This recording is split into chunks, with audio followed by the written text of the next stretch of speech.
Tonight, my friend, I want you to forget everything you have been told about money. Forget the long struggle, the weary effort, the endless hours of toil. They taught you that wealth was built with the sweat of your brow, that prosperity demanded sacrifice, discipline, deprivation, the postponing of joy. They whispered to you that money was hard, that it was distant, that it came only to the chosen few, and in believing them, you placed yourself outside your own inheritance. But I tell you, not as theory, but as revelation, that money is not created by effort alone. Money is not a thing outside you. Money is a state of consciousness.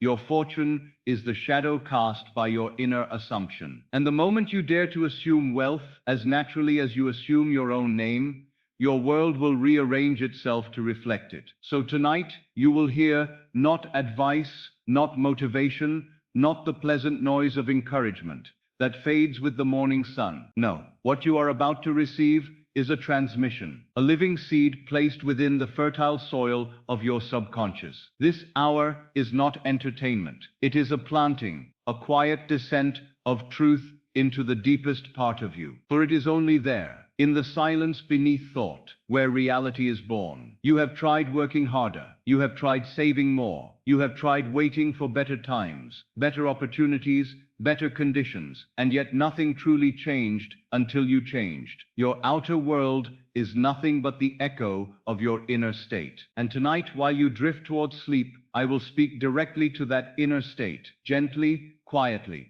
but with the authority of one who has lived these truths. You do not need to strain.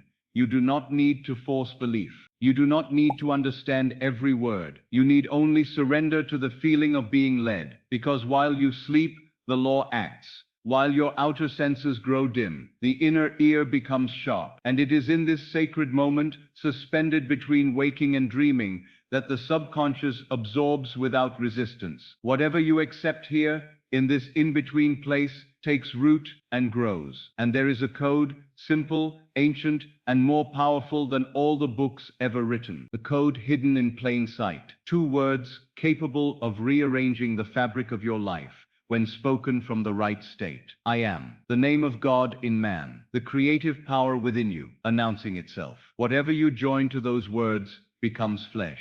I am poor binds you to lack. I am struggling chains you to struggle. But I am wealthy. I am provided for. I am the one money finds easily. These plant the seeds of abundance in the only place where reality can begin. You must hear these words tonight, not as sounds, but as a doorway. Not as a prayer to some distant power, but as a declaration of the power within you. And you will hear them while the mind grows soft, while the muscles loosen, while the watchman, that outer skeptical self, finally grows quiet. In this gentle descent towards sleep, the words will not pass through you, they will root in you. Before we begin this journey, I ask something simple of you, not for me, but for you. Every creative act begins with an announcement, a declaration to the unseen, that you are ready to receive what is already yours in the realm of imagination. In my time, I asked my students to stand and declare aloud that they accepted the blessing. Tonight, you may make your declaration in another way. Announce to the universe, in clear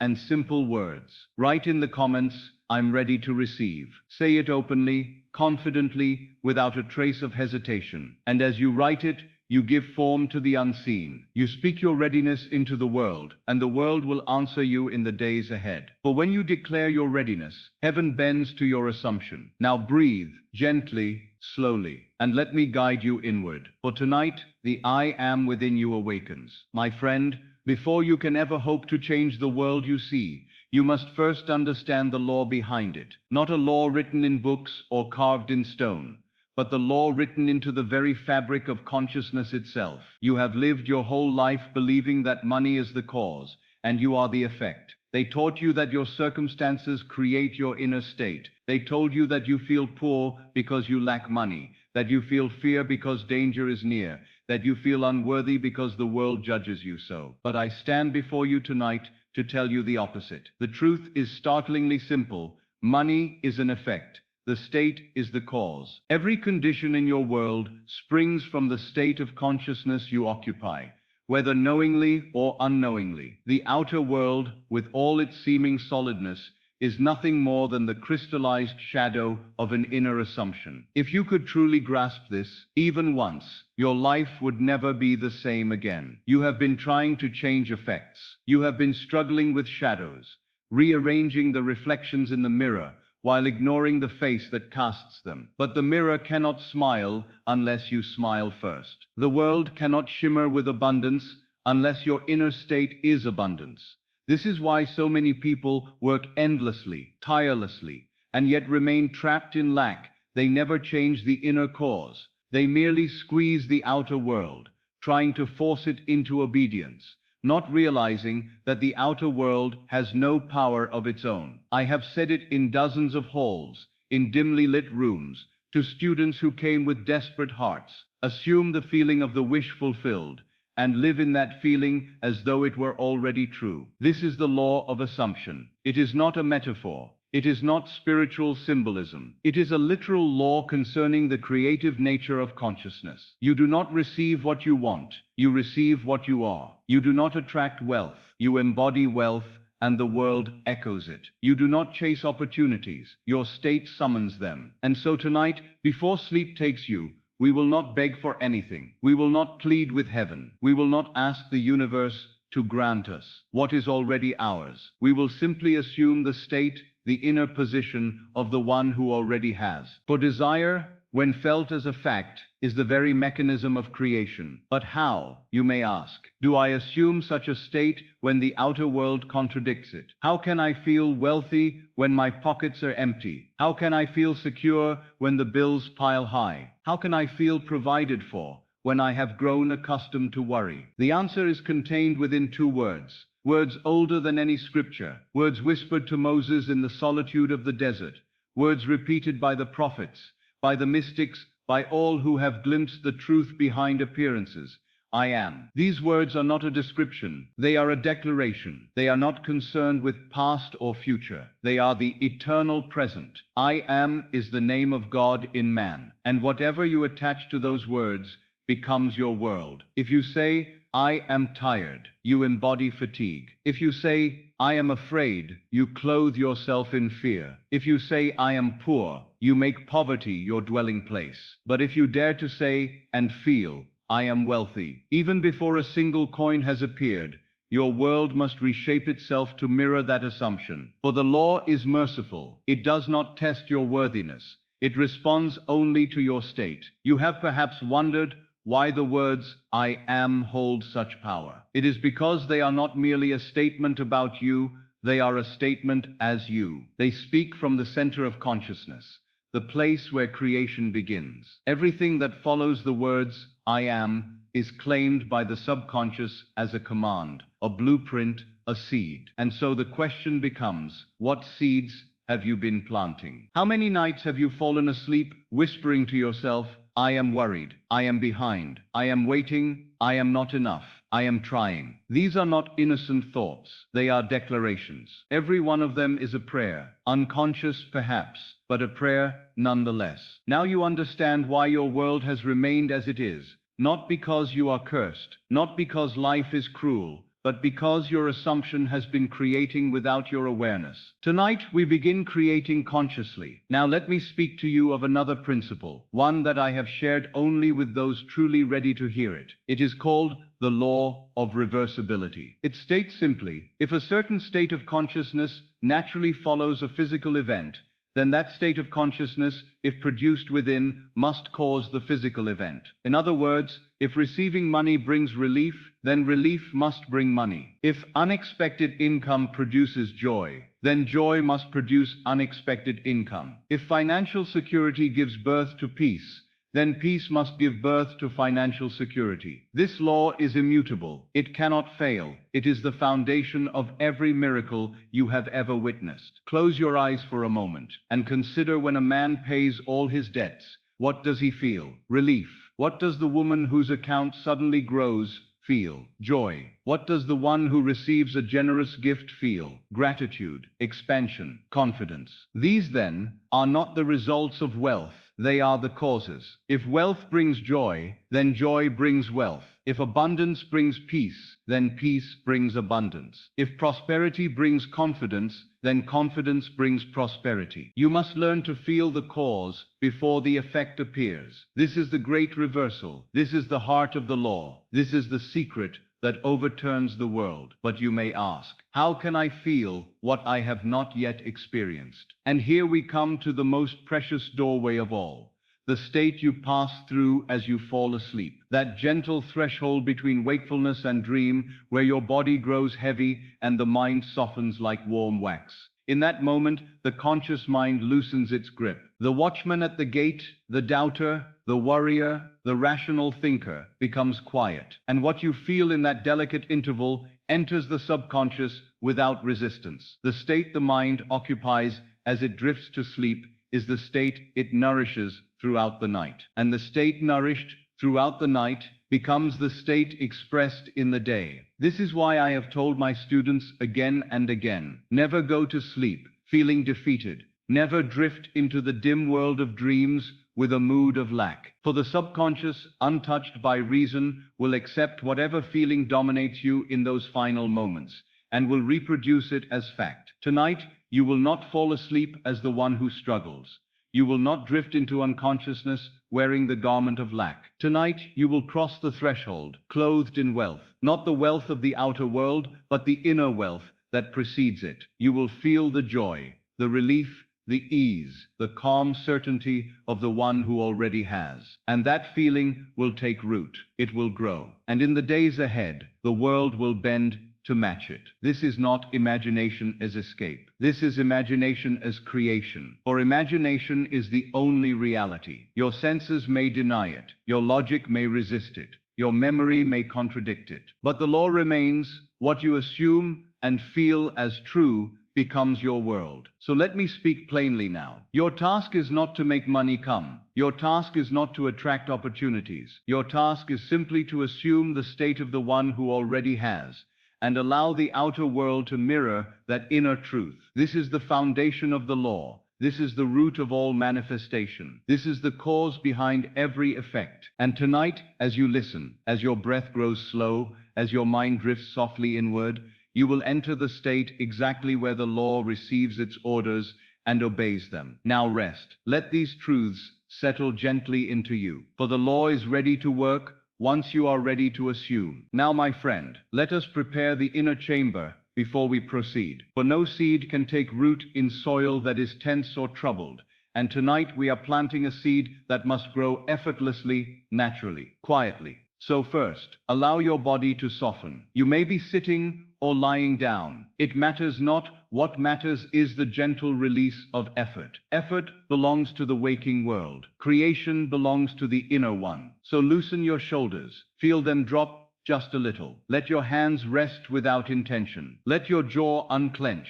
Let your breath become a little slower, as though the very air itself were cradling you. You are not here to perform. You are here to receive. Take one slow breath and imagine it descending through your chest like warm light. As you breathe out, feel the heaviness in your limbs grow slightly deeper. This is not the heaviness of fatigue, but the heaviness of surrender, the sweet, ancient feeling of letting go. Another slow breath and another soft release. Notice how even now your mind begins to slow its pace. Thoughts wander, then dissolve, like clouds drifting across an evening sky. There is nothing to manage, nothing to control, nothing to do. When I taught this in the halls of New York decades ago, people believed they needed great concentration, or strong will, or rigid discipline. But I reminded them that the law does not respond to strain. It responds to ease, to the feeling of already done, to the softness that comes when effort is abandoned. So tonight I guide you not into focus, but into surrender. Not into work, but into rest. Now let your breath find its natural rhythm, the one it keeps when you are safe and unguarded. Notice how your ribs rise gently and fall gently without your permission. Life breathes you, you do not breathe life. And as you become aware of this resistance, that stubborn energy that tightens the chest and narrows the mind, begins to melt on its own. I want you now to bring your awareness to the muscles behind your eyes. Let them loosen. Feel the space around your forehead soften, as if a cool hand had been placed upon it. This small release signals to the subconscious that it is allowed to take over. It tells the inner self, you may lead now. And the inner self always leads better when the outer self steps aside. Let your breathing deepen just a little, not forced, simply allowed. This is the first gate. Now gently, without strain, imagine that your body is growing heavier, as though gravity has increased by a small degree. Your legs sink into the mattress or the chair beneath you. Your arms rest with a new stillness. Even the air around your face feels thicker, quieter. This heaviness is sacred. It is the signature of the state akin to sleep. SATS. It is the threshold between the conscious mind that argues and the subconscious mind that obeys. Do not try to hurry this state. Do not try to dive into it. Let it come to you. It approaches like dusk, slowly, subtly, but inevitably. The edges of thought blur. The mind loses its sharpness. The world becomes distant, and you become inwardly vivid. You are not asleep. You are not awake. You are afloat in the twilight of consciousness, where imagination is most fertile and resistance is most silent. If any thoughts arise about the day, the past, your needs, your hopes, your worries, do nothing with them. Do not chase them. Do not fight them. Do not reason with them. Let them drift by like leaves on a slow-moving river. You are not the river, you are the sky above it. Watch and let everything pass. You will notice, perhaps, a moment where the body gives a small sigh, a settling, a quiet surrender. This is the sign that resistance is dissolving. Your body knows how to relax, and now it is remembering. Let it continue. Now I want you to imagine that all tension, all restlessness, all doubt is melting like wax under the warmth of a gentle flame. Not removed, melted, turned from something rigid into something fluid. Tension cannot hold its shape when the mind grows soft. Doubt cannot anchor itself when the breath flows freely. Worry cannot speak when the body has entered the silence of trust. You are entering that silence now. Do not force it. Simply allow it. Feel how each breath loosens the knot within you. Feel how each exhale releases some small burden. Feel how, with each passing moment, the outer world becomes less important. Here, in this inner space, the law is alive. Now imagine that the darkness around you, whether your eyes are open or closed, is not empty, but warm. A velvety darkness, rich and comforting, the kind you feel when drifting off to sleep after a long day. You are sinking gently into this warmth, not downward but inward, as though moving deeper into your own being. And as you sink, resistance falls away like old garments. What remains is openness, receptivity, a readiness to be transformed. This is the state the subconscious understands. This is the atmosphere where seeds take root. Now allow one more breath, deeper than the last, slower than the last, and feel your entire body yield to its weight. If you notice any part of you tense, the shoulders, the jaw, the hands, let them soften once more. You are preparing an inner altar, and the altar must be still. In a few moments, I will guide you deeper into the state akin to sleep. But for now, rest in this soft openness. You are exactly where you must be. You have entered the first chamber of transformation, and the resistance that once ruled you is melting, melting, melting, melting, until soon it will be gone entirely. Rest and let the law receive you. When I taught these truths, many years ago in small rooms filled with men and women who had grown tired of struggle, I often shared stories, not to convince them with arguments, but to show them the law in action. For the law does not need your belief to work. It needs only your assumption. And countless students have written to me, visited me, approached me after lectures to say, Neville, it worked just as you said. I will share some of their accounts with you now, not as entertainment, but as windows through which you may glimpse your own potential. As you listen, allow yourself to feel them as possibilities for you. For what has happened for one can happen for all, once the state is assumed. There was a woman named Maya who attended my talks in Los Angeles, a quiet woman, gentle in demeanor, who always sat near the back of the hall. She told me she had lived many years under the weight of financial fear. Every month she worried how she would meet her rent, how she would care for her aging mother, how she would manage the endless cycle of bills that arrived like clockwork. She believed, as so many do, that worry was responsible, that fear kept her alert, that anxiety was the price one paid for survival. But one night, after hearing me speak on the necessity of assuming the feeling of the wish fulfilled, she said to me, "Neville, I do not know how to feel wealthy when everything in my world denies it."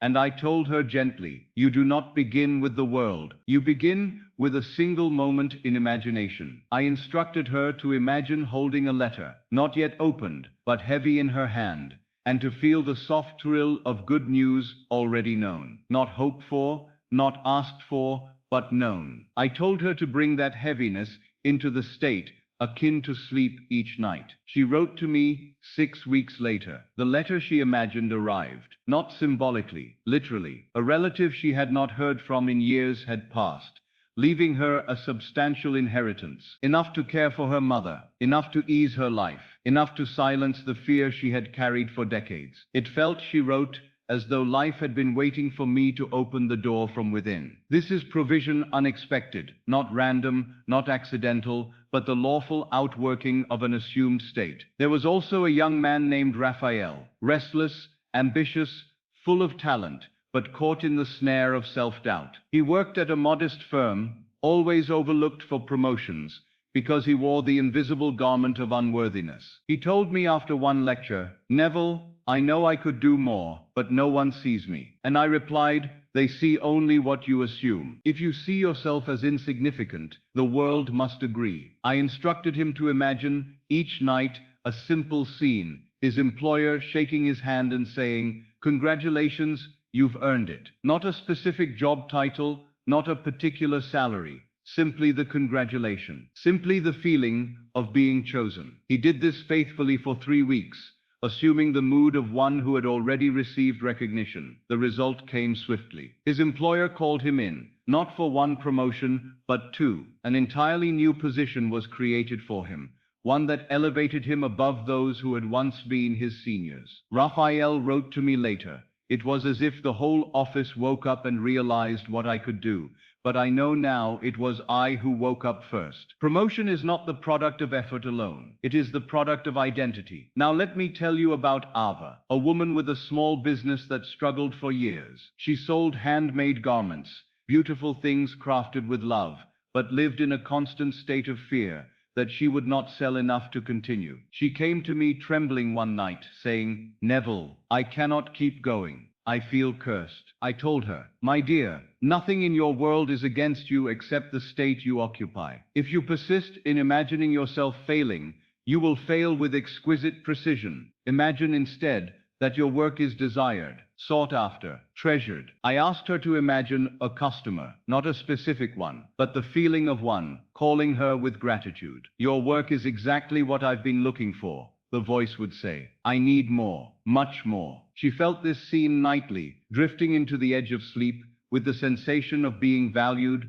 wanted, overwhelmed by demand. Within 2 months, her business blossomed. A popular boutique discovered her creations and placed an order so large she could barely keep up. She hired help, expanded her workspace, and found herself living the very dream she once feared would die. "Neville," she wrote, "it was not the customers who changed. It was I who changed." Now consider Jonas, a man drowning in debt. He carried it like a chain around his neck, believing himself trapped by numbers that seemed to grow heavier each month. He attended several of my meetings, but always left with doubt in his eyes. One evening, after a lecture on the power of revision, he approached me and said, "Neville, how can I revise a past mistake that has cost me thousands?" I told him, "The past is not behind you, it is within you. And anything within you can be rewritten. If the memory brings fear, change the memory." I instructed him to take one painful financial moment,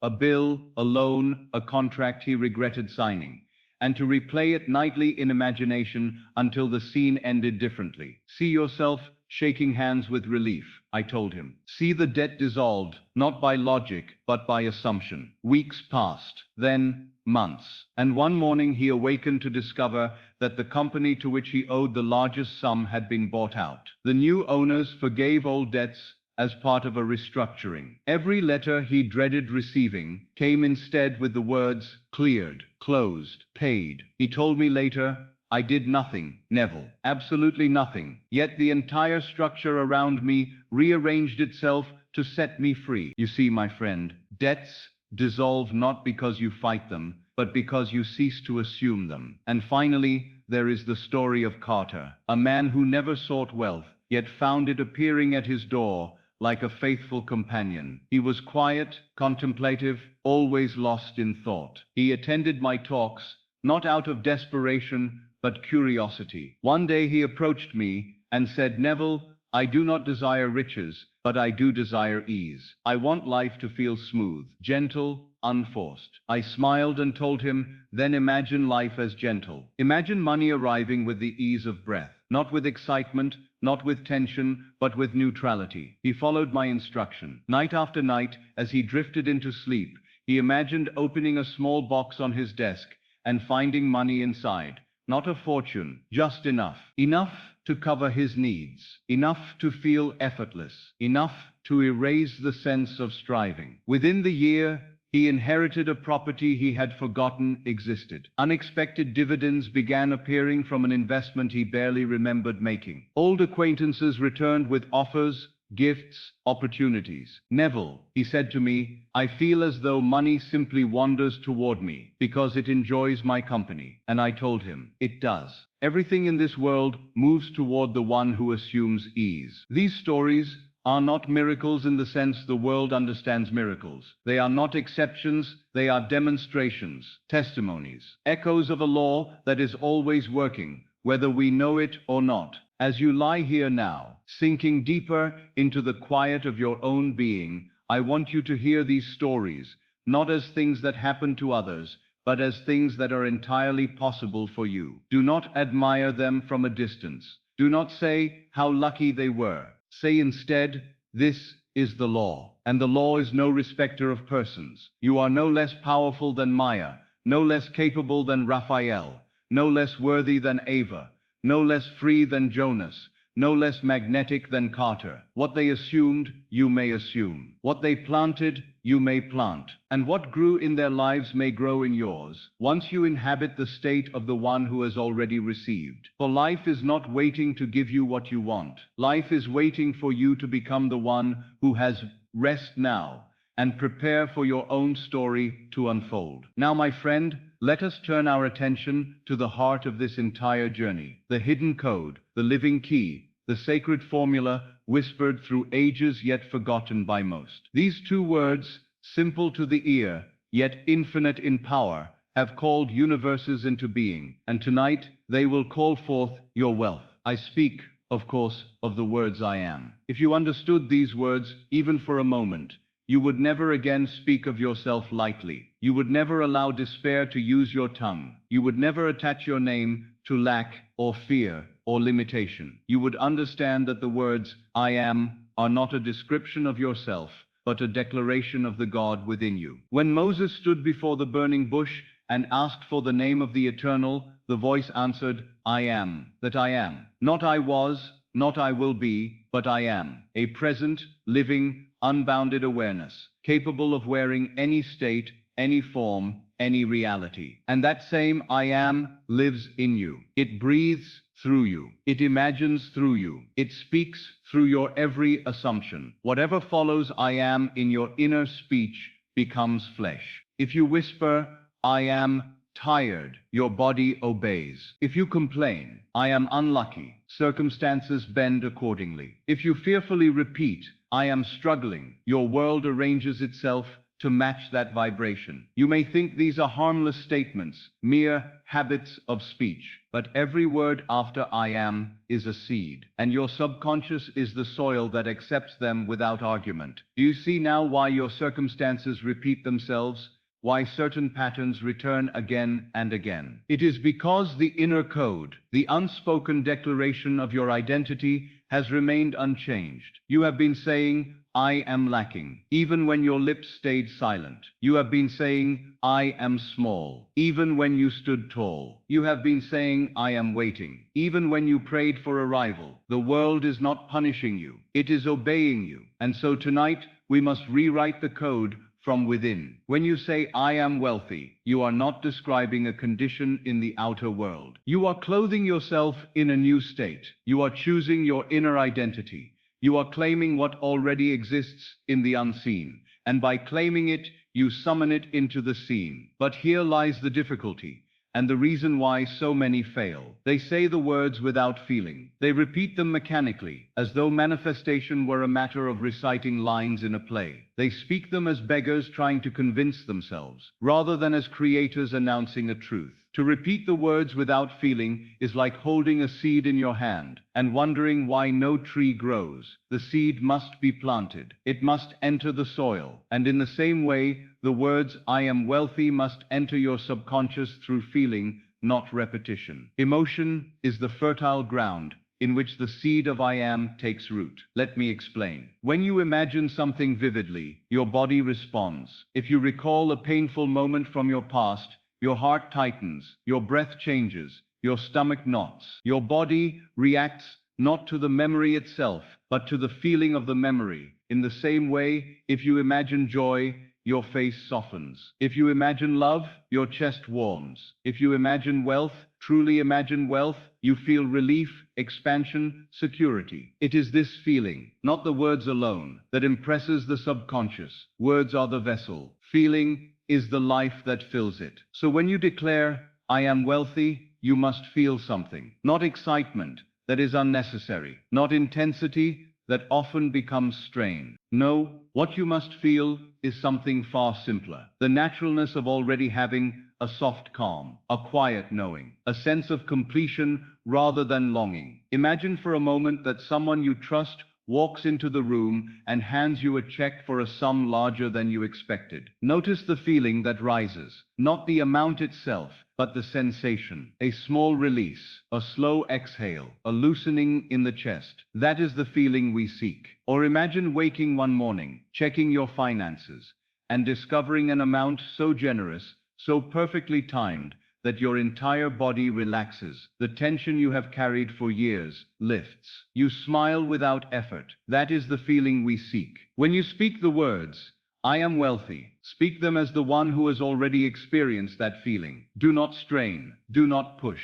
Simply allow the feeling of completion to settle within you. If the feeling is faint, that is perfectly fine. If it lasts only a second, that is enough. It will grow with repetition. Not repetition of the words, but repetition of the feeling. Let me tell you a truth most people never hear. 1 second of true feeling is worth more than 1,000 empty affirmations. 1 moment of genuine assumption reshapes the world, even if you forget it afterward. For the subconscious never forgets what it has accepted. And so tonight, your work is not to repeat, I am wealthy, until your tongue grows numb. Your work is to feel it once, sincerely, quietly, deeply, and then allow that feeling to be carried into sleep. For the subconscious does its greatest work while you sleep. The outer world sleeps, but the inner world awakens. The senses fade, but imagination sharpens. Logic rests, but the creative power stirs. This is why I tell you, the state just before sleep is the most powerful doorway in creation. You stand at the threshold between the conscious and the subconscious. The outer self grows weak, the inner self grows strong. Whatever you feel in this moment seeps into the very roots of your being. Tonight, as you drift, I will guide you. Tonight, as you breathe softly, I will lead you. Tonight, you will enter that sacred twilight with the words, I am wealthy, beating in the rhythm of your breath. But before we reach that moment, I must prepare you a little further. Do not fear if part of you doubts. Do not fear if an old voice whispers, this cannot be. Doubt is merely a sign of the old state dissolving. And as you continue to listen, as you continue to relax, doubt will grow weaker, like a candle fading in a vast room. Your role is not to fight doubt. Your role is simply to turn your attention inward and allow the new feeling to take shape. The words I am are the chisel. The feeling is the sculptor. And what they carve together becomes your life. Soon I will speak the full code to you, not hurried, not forced, but in the precise tone and rhythm that allows it to slip unnoticed into the subconscious. When you hear it, do not repeat it mechanically. Let it echo inside you. Let it warm you. Let it settle. For once the code is accepted, the world must change. Not immediately in form, but immediately in structure. The roots move first, then the branches, then the fruit. A man or woman who assumes I am wealthy becomes wealthy in the unseen realm, instantly. And the unseen is always the cause of the seen. Now breathe. Soften your chest. Loosen your jaw. Let your thoughts drift like smoke. You are nearly ready. The soil has been prepared. The old beliefs have begun to crumble. The heart is quiet. The mind is open. Soon, very soon, I will place the seed in you. Now, my friend, allow yourself to sink even deeper into the quiet atmosphere we have prepared. Your body is heavy, your breath soft, your mind gently drifting inward. You are ready for the first great scene, the moment where your imagination and your subconscious become one. A scene that will plant within you the state of having, the state of completion,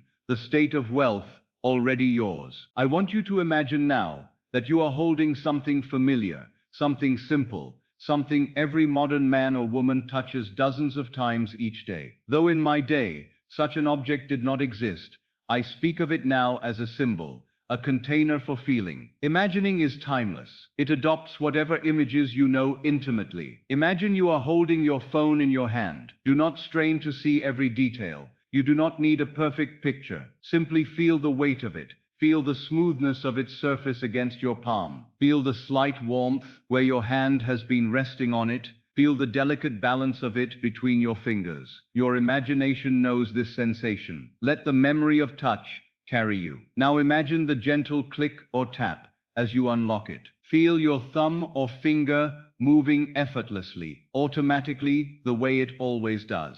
You are not trying to visualize, you are remembering. And memory is imagination in slow motion. Now you are on the screen where your financial account lives. Do not worry about accuracy. Do not attempt to read numbers. Feel the anticipation, the quiet, delicious suspense you have felt at moments when you check something important. You are not anxious. You are not afraid. You are simply present. Your breathing is slow, so slow. Your chest rising gently, falling gently, as though the breath were moving through you rather than being created by you. Now imagine that your thumb moves again, a small familiar motion, and the balance appears. But this time, something is different. The number you see is not the number you expect. It is higher, not slightly higher, unmistakably higher, beyond what your conscious mind would predict, beyond what logic would allow. Do not strain to see the digits. You do not need them. Let the feeling appear instead, the feeling of pleasant shock,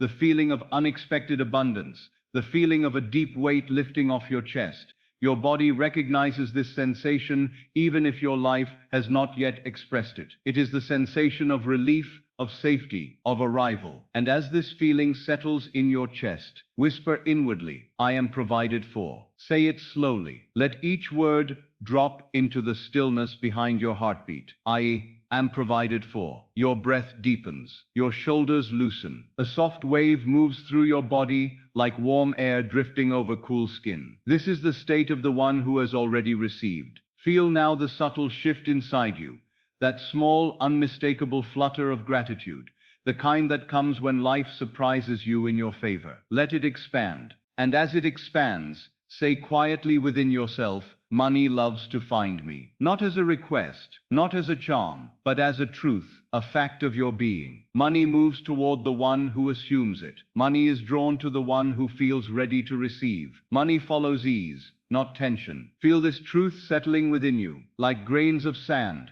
settling at the bottom of a calm river. Now imagine that you scroll slightly on your screen, not because you need to, but because the mind enjoys movement. You see more deposits, unexpected deposits, small and large, arriving without effort. Each one is a whisper from the universe. You are the one I choose. You exhale again, even softer than before. And with that exhale comes a new identity, the identity of someone whose life flows with abundance. Someone for whom receiving is natural, easy, expected. And now I want you to say, in the quiet of your mind, I am the one the world pays easily. Feel the truth of that. Not loudly, not dramatically, gently. Feel what it would be like to be that person, the one people trust, the one opportunities seek, the one whose presence invites reward. Picture yourself holding the phone again. Your thumb scrolls once more. Your eyes move softly over the screen, and the feeling in your chest deepens. That warm, grounded certainty that life is taking care of you. You feel taller inside, not physically, but in presence. A new mood is rising within you, the mood of someone who has, not someone who wants. Let that mood fill your arms, your legs, your hands, your face, your breath. Let it fill the space around you, as if the very air were charged with your new assumption. As you hold this feeling, imagine again the screen glowing softly. See the numbers rising, not because you force them to rise, but because that is what wealth does when it finds a welcoming home. Wealth moves toward certainty. It moves toward identity. It moves toward the one who says, I am. And so again, with quiet authority, whisper inwardly, I am provided for. Money loves to find me. I am the one the world pays easily. Feel each phrase as though you were wearing it like a garment. Let it drape over your shoulders. Let it settle on your chest. Let it fit you naturally. Now imagine setting the phone down, slowly, peacefully. Not because you are finished, but because you already know. Your breath is calm. Your body is warm. Your inner atmosphere has shifted. You no longer feel like the one who checks the balance with fear. You feel like the one who checks the balance with knowing, the one who expects good news, the one who assumes provision, the one who lives in the end. Stay here a moment longer. Feel the glow of the screen fading from your fingertips. Feel the sense of abundance lingering in your chest. Let that feeling become your identity, not because you force it, but because you allow it. Let it sink deeper now into the quiet place beneath thought, where the subconscious waits like fertile soil. You have just planted a seed, and the law will not let it die. Rest in the feeling a moment longer, for this is the birth of your new state. Now, my friend, we will move from the glow of the balance on the screen to something even more ancient, more physical, more rooted in the world of paper and ink. We will move from numbers to symbols, from abstract figures to a simple act that your subconscious understands completely. The act of finishing, of completing, of closing a cycle. I want you now to imagine that you are sitting at a sturdy wooden table. Feel the surface under your forearms. It is solid, it is dependable, it holds you without effort. The wood is neither too rough nor too smooth. It has just enough texture that your fingertips can follow faint lines and knots, like the story of your life traced across its surface. This table is your altar of completion. In front of you, upon this table, are two trays. On your left is a tray labeled, in simple, clear letters, to pay. On your right is another tray, and its label reads, paid. Look at those words with the eyes of your imagination. To pay. The things the world has told you are burdens, obligations, demands. Paid. The realm of completion, of closure, of relief, of freedom. Do not fill the left tray with 1,000 little scraps. We do not need clutter here. Only a few symbolic pieces of paper, perhaps 3, perhaps 4, each representing a bill, a debt, an obligation that once weighed upon you. Let them rest now in that left tray. Notice how your body reacts simply looking at them. Perhaps your chest tightens a little. Perhaps your stomach remembers old fears, old stories. Do not resist. Just observe. On the table, close to your right hand, there is a stamp, a beautiful, substantial stamp, with a wooden handle that fits perfectly in your fingers. The rubber at its base carries one phrase, carved in bold, decisive letters, paid in full. See those words in your mind. Feel the weight of the stamp as you lift it in your imagination. It is not light and flimsy. It is honest, solid, authoritative. This is the symbol of your new self-concept. Now take the first paper from the to-pay tray. You do not need to know what specific bill it is. Let it stand for all obligations of your past, all the pressure, all the fear, all the stories of I can't,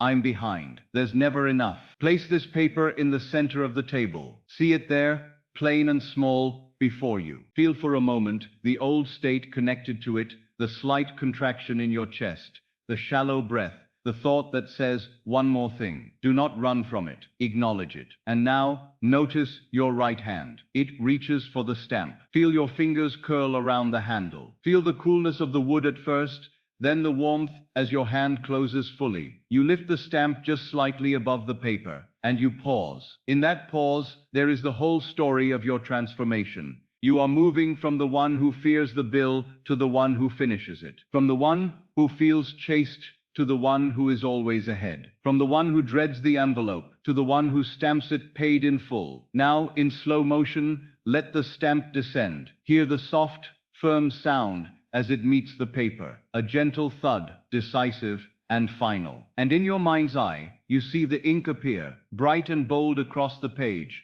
Paid in full. As those words appear, feel what happens in your body. Your shoulders drop a little, your jaw softens, your breath moves more freely in and out. The muscles along your spine release a tension you did not know they carried. You are watching your subconscious receive a new message. This is done. This is finished. This is complete. Now with your left hand you slide that paper, now marked paid in full, from the center of the table into the right-hand tray, the one labeled paid. Feel how the paper glides over the wood. Feel the satisfaction of placing it with the others that are already complete. As you do, whisper inwardly, I am the one who finishes everything without effort. Feel that statement in your chest. Do not argue with it. Do not analyze it. Just let it sit there, like a warm stone resting over your heart. Again, I am the one who finishes everything without effort. You are not talking about struggle. You are not talking about hours of toil. You are speaking of identity, the identity of the one in whom things resolve, close, complete, harmonize. Now look again at the left tray. There are still a few papers there, waiting. Take the next one. Place it in front of you. For a brief moment, allow the old feeling to appear again. The small sting of the memory of being behind, of not knowing how. And then remember, that was the old state. You are not that man or woman now. You are the one with the stamp. Lift the stamp again. Feel its weight. Feel the authority in your hand. This time as you lower it, breathe in slowly through your nose. And as the stamp meets the paper, exhale gently through your mouth, as though you were blowing away the last dust of worry. Hear the sound. See the ink. Paid in full. Feel how every letter presses itself into the subconscious, not just onto the paper. You are telling your deeper self, this story is over. This debt is settled. This chapter is closed. Slide the paper now, slowly, with reverence, into the paid tray. 2 papers now rest on the side of completion. The left tray is growing lighter. The right tray heavier in the best possible way. Heavy with proof, heavy with relief, heavy with finished things. Again, whisper in the silence of your own mind. I am the one who finishes everything without effort. Let the words echo a little inside you.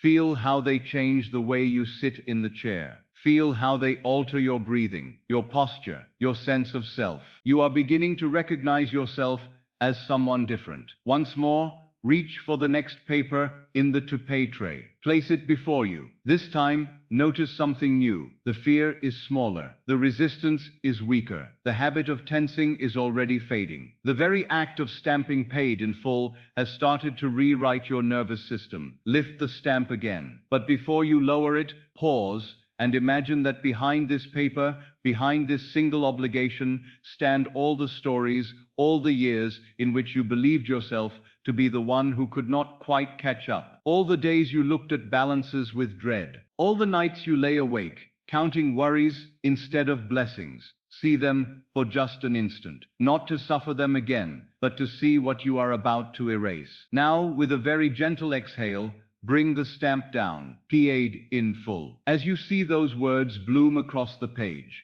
imagine that the entire line of old memories behind it is being stamped as well. Years of fear, years of feeling less than, years of apologizing for needing money, all receiving the same verdict. Paid in full. The past is not your master. It is your raw material. You revise it with feeling, and it obeys.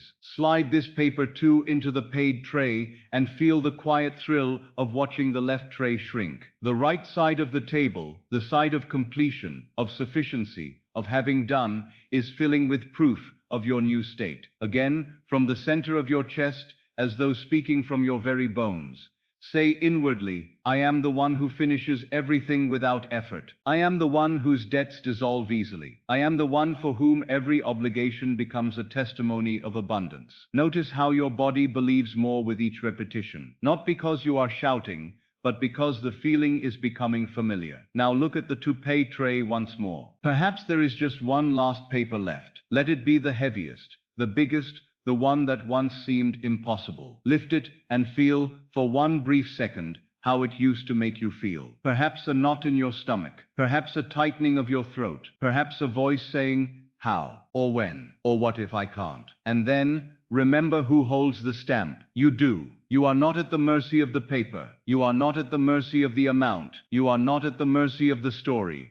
You are the operant power in your world. Take a slow, deliberate breath in. Let that breath rise into your chest, into your throat, into your head. And then, as you breathe out, lower the stamp with quiet authority. Paid in full. This time, as the ink touches the paper, let the feeling flood your entire body. From the crown of your head, down your neck, across your shoulders, down your arms, through your chest, belly, hips, legs, feet.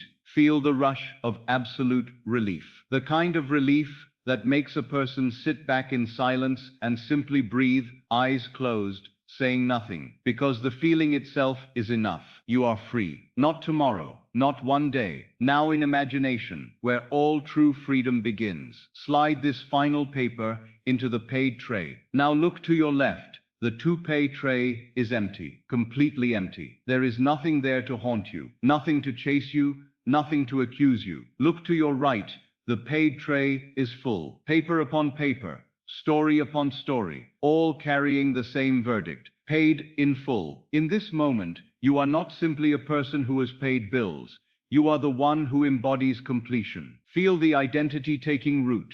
I am the one who finishes everything without effort. I am the one whose world aligns to close every loop in my favor. I am the one in whom obligations become opportunities to prove abundance. Rest your hands now on that right-hand tray. Feel, in your imagination, the weight of all those papers beneath your fingers, the accumulated heaviness of things once feared, now transformed into proof that the law responds, that the state is everything, that the inner decree is final. You are not trying to believe, you are feeling what it is like to be free. Stay here a little longer. Notice how calm your breathing has become, how grounded your body feels, how quiet your mind is.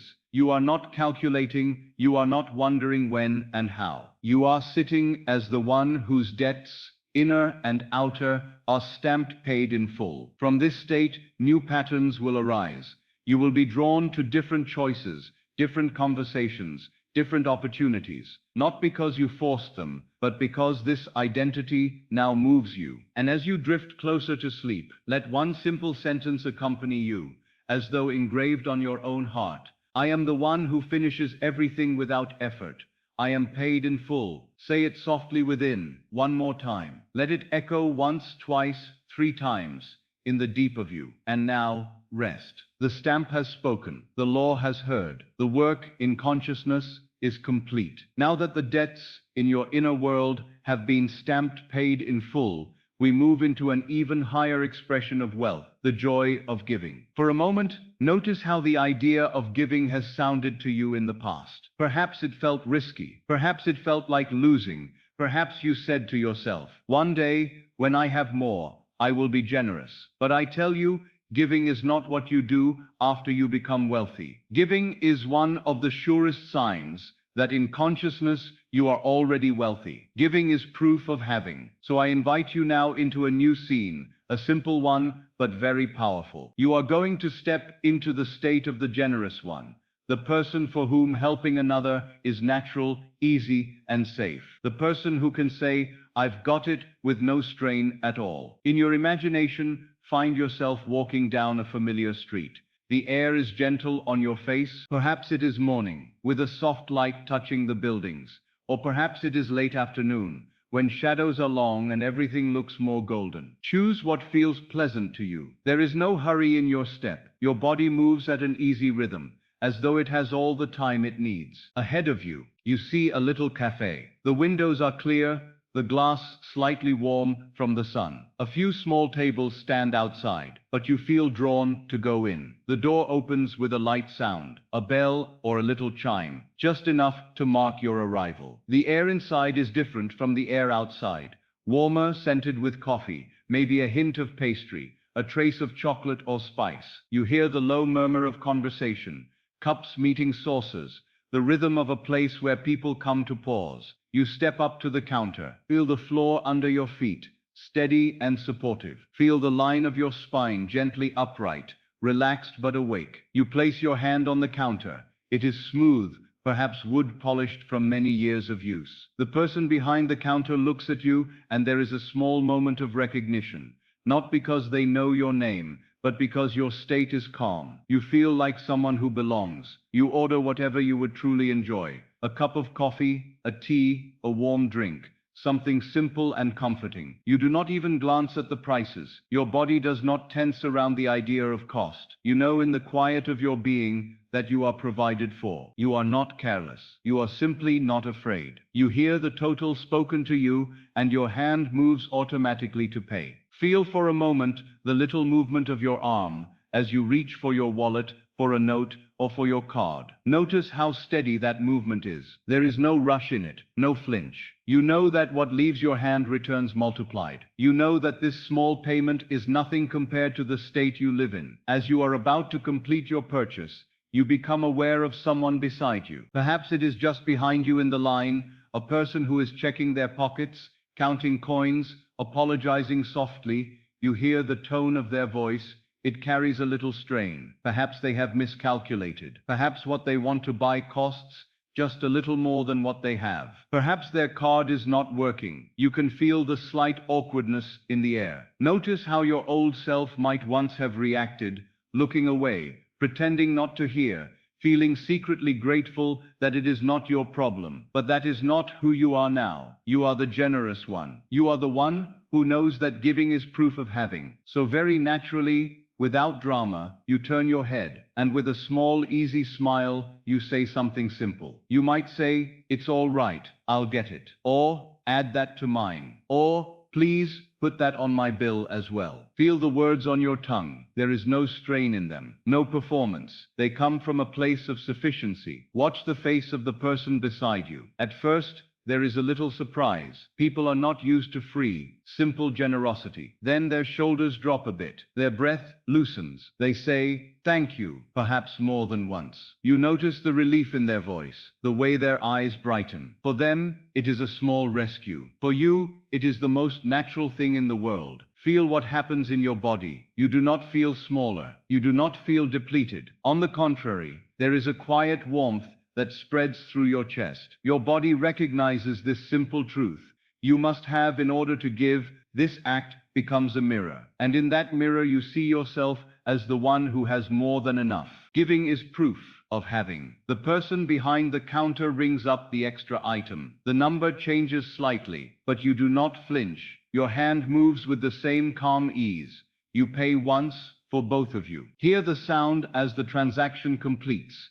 A soft stamp, the rustle of a note, the click of the register. Ordinary sounds, but now they carry a new meaning. You can do this without effort. As you step away from the counter, your drink in hand, you feel lighter, not heavier. You did not ask their story. You did not create a drama around it. You simply were the version of yourself who can say, "I'll take care of it." Notice how clean that feels. No need for gratitude to be excessive. No need for anyone to owe you. This was not a bargain. It was an expression of who you are. You find a table by the window and sit down. Feel the chair beneath you receive your weight. Feel your feet on the floor. Feel the warmth of the cup in your hand. As you take a sip, you realize that the drink tastes better now, not because it has changed, but because you have changed. You are tasting from the state of the generous one. You look around the room, and suddenly the cafe feels different. You sense the quiet richness of being able to make another person's day smoother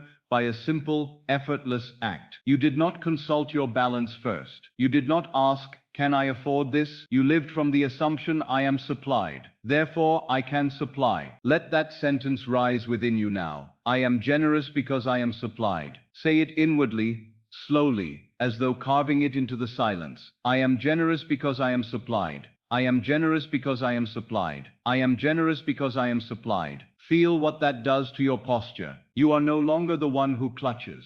You are no longer the one who must hold every coin tightly. You are the one through whom money moves, in and out, easily, gracefully, joyfully. Take another sip from your cup and notice the relaxation in your shoulders, in your jaw, in your chest. You have just proven to yourself that you are not in a state of lack. You did not look for a reason to withhold. You looked for an opportunity to express abundance. Now imagine that, as you sit there, you overhear the person you just helped. They are perhaps at a nearby table, or maybe they step aside to stir their drink. You hear them say quietly to someone else, or perhaps to themselves, I can't believe someone did that. That was so kind. There is maybe a little tremble of emotion in their voice. Something in them has shifted too. They have just received a demonstration that life can be generous, that people can appear at the right time, that they are not entirely alone. And you realize you were the instrument of that message. Feel the pride, not a loud pride, not vanity, but a deep, calm satisfaction of being a channel of good. You might close your eyes for a moment there in the cafe, letting the sounds blur into a soft background. The low hum of voices, the quiet clatter of cups, the occasional hiss of steam. As you sit, you let one idea sink into the deepest part of you. Money flows to me and through me with ease. Giving is proof that I already have. See yourself now leaving a small tip, not the smallest, but something that feels generous and easy. You do not calculate, you feel the amount. It is an act of agreement with your own state. I have more than enough, and I enjoy letting it move. As you place the coins or the notes, or as you sign a little line on a piece of paper, feel again that same warmth in your chest. The one who tips freely is never in lack in his consciousness. You are rehearsing wealth, not by looking at a balance, but by acting from the inner balance of I am cared for,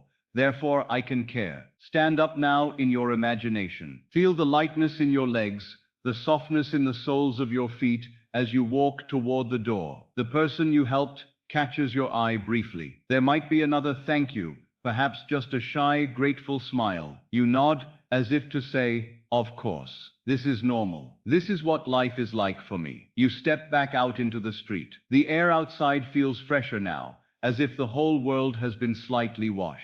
Colors seem a little brighter. Your mind is not circling around what you spent. It is resting in what you are. The generous one, the wealthy one, the open channel. As you walk, repeat softly within yourself, I am generous because I am supplied. I am the one for whom giving is easy. I am the one for whom giving is proof of having. Let those words drop from the mind down into the body. Feel them in your chest as a gentle expansion. Feel them in your belly as a quiet, grounded strength. Feel them in your throat as freedom. No tightness, no fear, just a clear passage for the words, I'll get it. I've got you. Let me help. Understand what is happening here. You are training your subconscious not only to receive money, but to handle it with grace. You are teaching it that money is safe in your hands, that when more comes, you will not cling in terror, but allow it to do what it was meant to do, circulate, bless, uplift. You cannot be truly wealthy in consciousness and terrified to let anything leave you. True wealth is a calm river, not a locked box. So once more, step back for a moment into that cafe in your mind. See the scene again quickly. You at the counter, the person struggling, your effortless, I've got it, the relief on their face, the calm in yours, the simple act of paying, the warm drink in your hand, the generous tip, the lightness as you leave. Run this scene gently 2 or 3 times. But do not force it. Let it loop like a soft film in the background of your mind. The important part is not the picture but the feeling of being the generous one. Let that feeling remain now as you drift deeper into rest. You have proved to yourself in imagination that you are not empty. You have proved that more than enough flows to you, because it can flow from you. You have proved that you are not the beggar at the counter. You are the one who smiles and says, "Put it on mine." And so, as you breathe, slower and slower, with each exhale, let a single truth wrap itself around you, like a warm cloak. Asterisk, asterisk. I am generous, because I am supplied. Giving is proof that I already have. This is who I am now. You have just walked out of that little cafe in imagination as the generous one. The one who can say, "I've got it," with no effort, no strain. You have tasted the joy of giving as proof of having. Feel for a moment how different you are now from the one who clutched at every coin. Your inner posture has changed. You are not asking life, "May I have enough?" You are showing life that you are enough. Now that we have let money move through you, we shall let it move toward you in a new way. You have given, now you will receive. You have expressed abundance. Now you will collect it, in the same quiet, simple manner, without fireworks, without strain. So I invite you now into another scene, very gentle, very ordinary, and yet charged with the feeling of wealth. As before, you do not need to force anything. You do not need to make pictures. You will allow them, you will let the scene form as I speak, and you will ride it like a soft tide towards sleep. You are going to visit your own mailbox. First, notice your body where you are. Let your shoulders soften a little more. Let your jaw be loose. Let your hands rest easily, not gripping anything. Take a slow breath in through the nose, and let it fall out through the mouth. Again, in and out. You are safe. You have nothing to perform. You are simply listening, and as you listen, you are planting. Now in your imagination, see the late afternoon. The light has changed. It is that soft hour when the sun hangs lower in the sky and turns everything a shade of gold. The walls, the pavement, the trees, even the little stones on the path. It is neither hot nor cold. The air has that perfect gentleness that makes you want to walk for the pleasure of walking. You are at home. Perhaps it is the home you live in now, or perhaps it is the one you desire. Choose whichever feels pleasant. You stand inside for a moment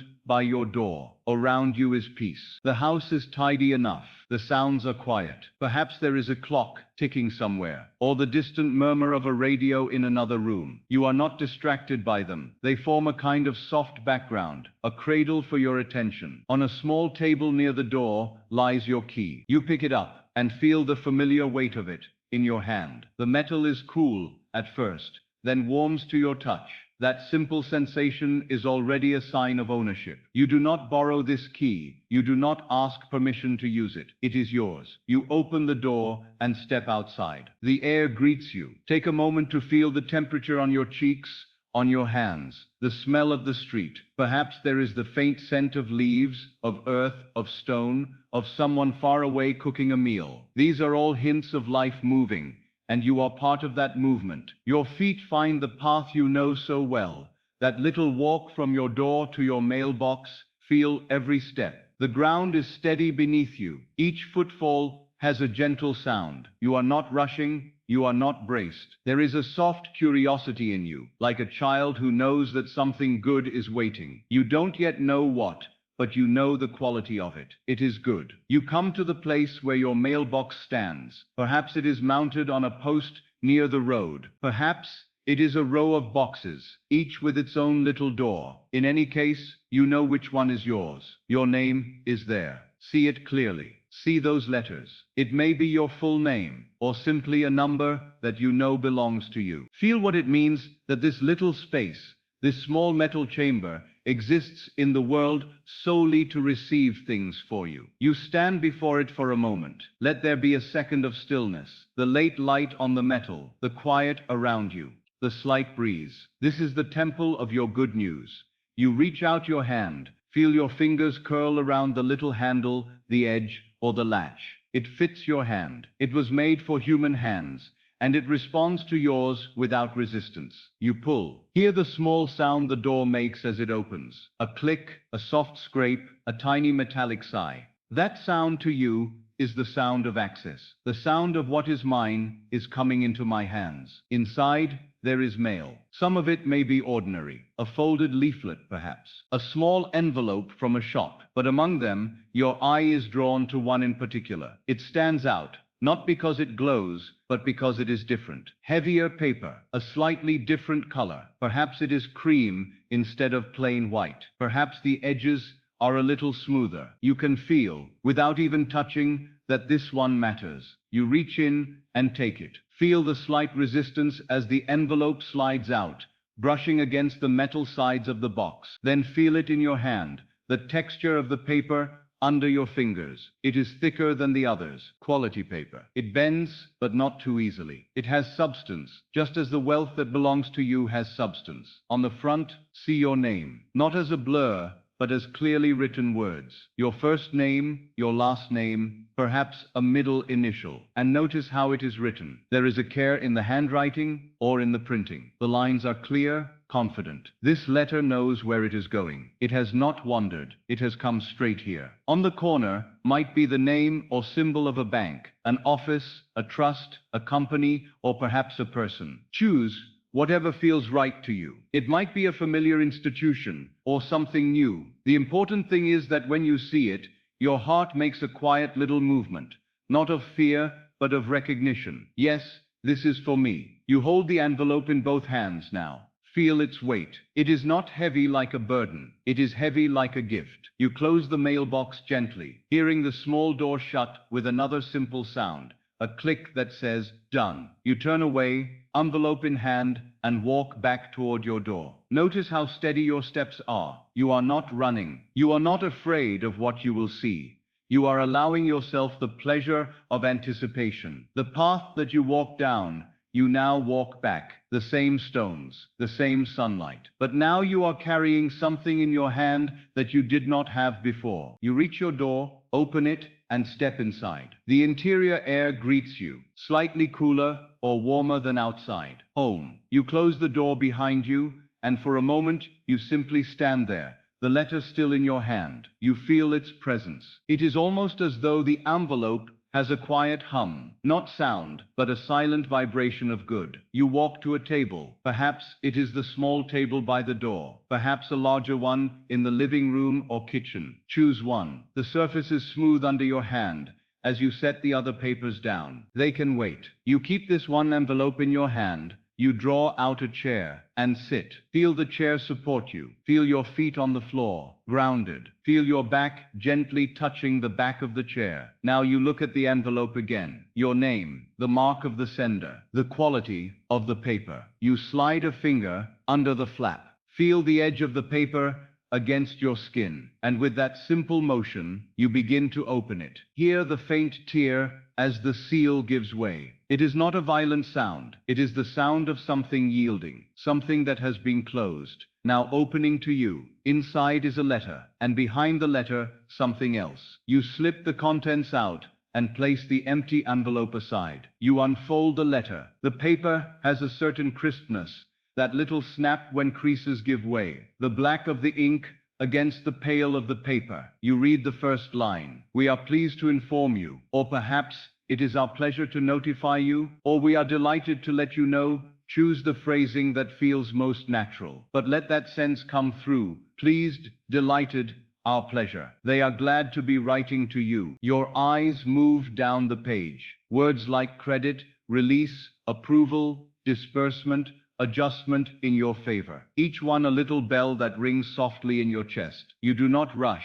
You do not search frantically for the number. You let the sentences wash over you like warm water, carrying away the last remnants of old fear. Then you see it, the figure, the amount, the number printed plainly, confidently, as if it has been there all along, waiting for your eyes. It is larger than you used to allow yourself to imagine. It is enough to breathe, enough to clear, enough to bless, enough to overflow. It is not a timid number. It is sure of itself. Notice, at this moment, how your body reacts. Your shoulders, instead of rising, fall. Your chest, instead of tightening, opens. The muscles around your eyes soften. There is a warmth in your throat, in your belly. A long breath leaves you, not forced, but as though your body has been holding it for years, and now finally lets it go. You are not excited in a nervous way. You are deeply relieved, deeply settled, deeply right. In this moment, I want you to feel only one thought. Of course,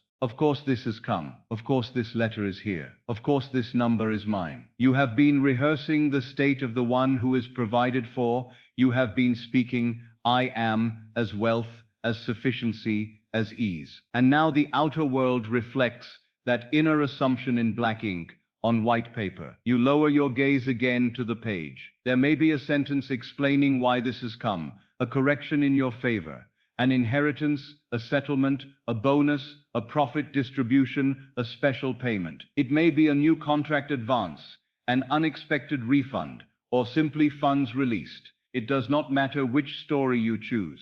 The law will build its own bridge. What matters is the feeling. Funds, significant funds, have been assigned to you. Behind the letter lies the second sheet. You lift it. It is a check or an official notice of a deposit already made. Your name appears once more. See it clearly, printed with full accuracy, as though the universe has spelled you out and said, this one. Your name above the amount, your very identity joined with the figure. You hold the check between your fingers. Feel the paper flex.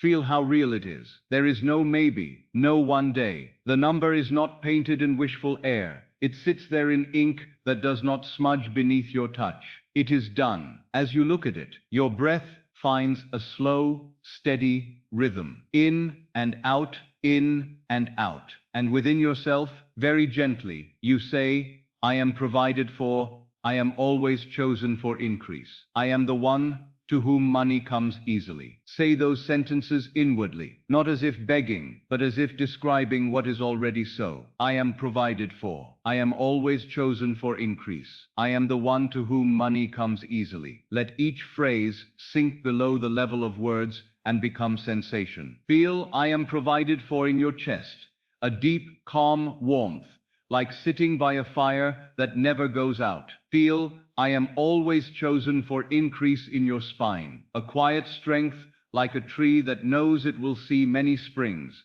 Feel I am the one to whom money comes easily, in your belly and legs, a sense of being rooted, supported, held up from beneath by unseen hands. You lay the check gently on the table. Your fingertips brush it as if to confirm, yes, you are mine. Then you lift the letter again, and for the pleasure of it, read the lines a second time. This time, you do not analyze a single word. You feel the tone. The tone of this letter is, we are glad to give this to you. This is fitting. This is proper. This belongs to you. You fold the letter once, carefully. You fold the check along its natural crease. You place them together. Perhaps you slide them back into the envelope. Perhaps you lay them in a small box, or a drawer, or a folder marked received. Wherever you place them, it is with the feeling, this is safe, this is done, this is for me. Now place your hand flat on that place, the envelope, the box, the folder, and feel the firmness beneath your palm, the wood of the table, the coolness of the surface, the layers of paper in between. And as you rest your hand there, say softly within, thank you, thank you, thank you. not as a plea, but as a recognition. You are not asking for money. You are thanking from the state of having. You are standing firmly at the end of the story. The money has arrived. The letter is here. The account has been credited. You do not move from here. You live here. Now very gently, you lift your hand and place it over your heart. Feel the beat there. Slow, steady. Life itself saying, yes, yes, yes with every pulsation. Let your breathing match that rhythm. In, 2, 3, out, 2, 3. As you breathe, imagine that with each inhale you draw the reality of this letter deeper into yourself. And with each exhale you release the last remnants of the old story.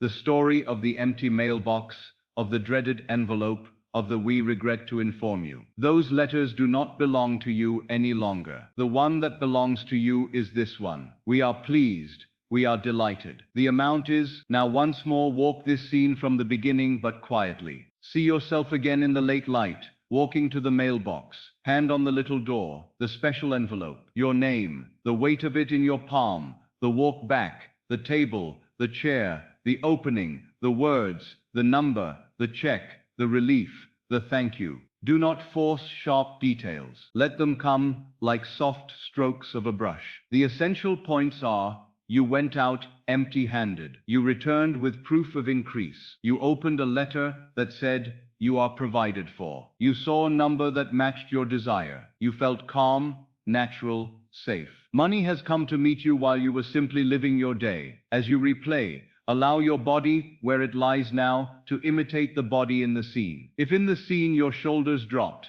let them drop now. If in the scene your breath deepened, let it deepen now. If in the scene your face softened into a small, quiet smile, let a hint of that smile come now. You are telling your subconscious, this is not a dream to be wished for. This is a memory to be impressed. Now gently, let the picture of the room grow a little dimmer, as though the light was softening even more. You know that the letter is still there, safely where you put it. You know that the check is still there, waiting to be taken to the bank or to be recognized as already deposited. You do not need to stare at them. The seed has been planted. You stand in imagination from the table. Your legs carry you lightly. You turn off a small lamp, perhaps. You move toward your bedroom. Each object you pass seems a little kinder. Now the chair, the door frame, the rug beneath your feet. You feel, in the very air of the house, the tone of enough. You reach your bed. The covers are turned down, ready for you. You lie down, and as your body meets the mattress, you feel an echo of the same relief you felt seeing that number on the page. The bed holds you, the pillow receives your head, the blankets settle over you like a gentle hand. You close your eyes, and behind your closed eyes, for a moment more, you see the mailbox door opening, the special envelope, your name written with care, the number on the paper, your own signature on the back of the check as you endorse it. A firm flowing line that says, yes, I receive. Yes, this is for me. And now, while you drift, let a single phrase repeat itself in the quiet of your mind. I am the one whose mailbox carries good news. I am the one whose name is written on large sums. I am the one who is always provided for. Say it as you would say, I am here. Not loudly, not with effort, simply as a statement of being. I am the one whose mailbox carries good news. I am the one whose name is written on large sums.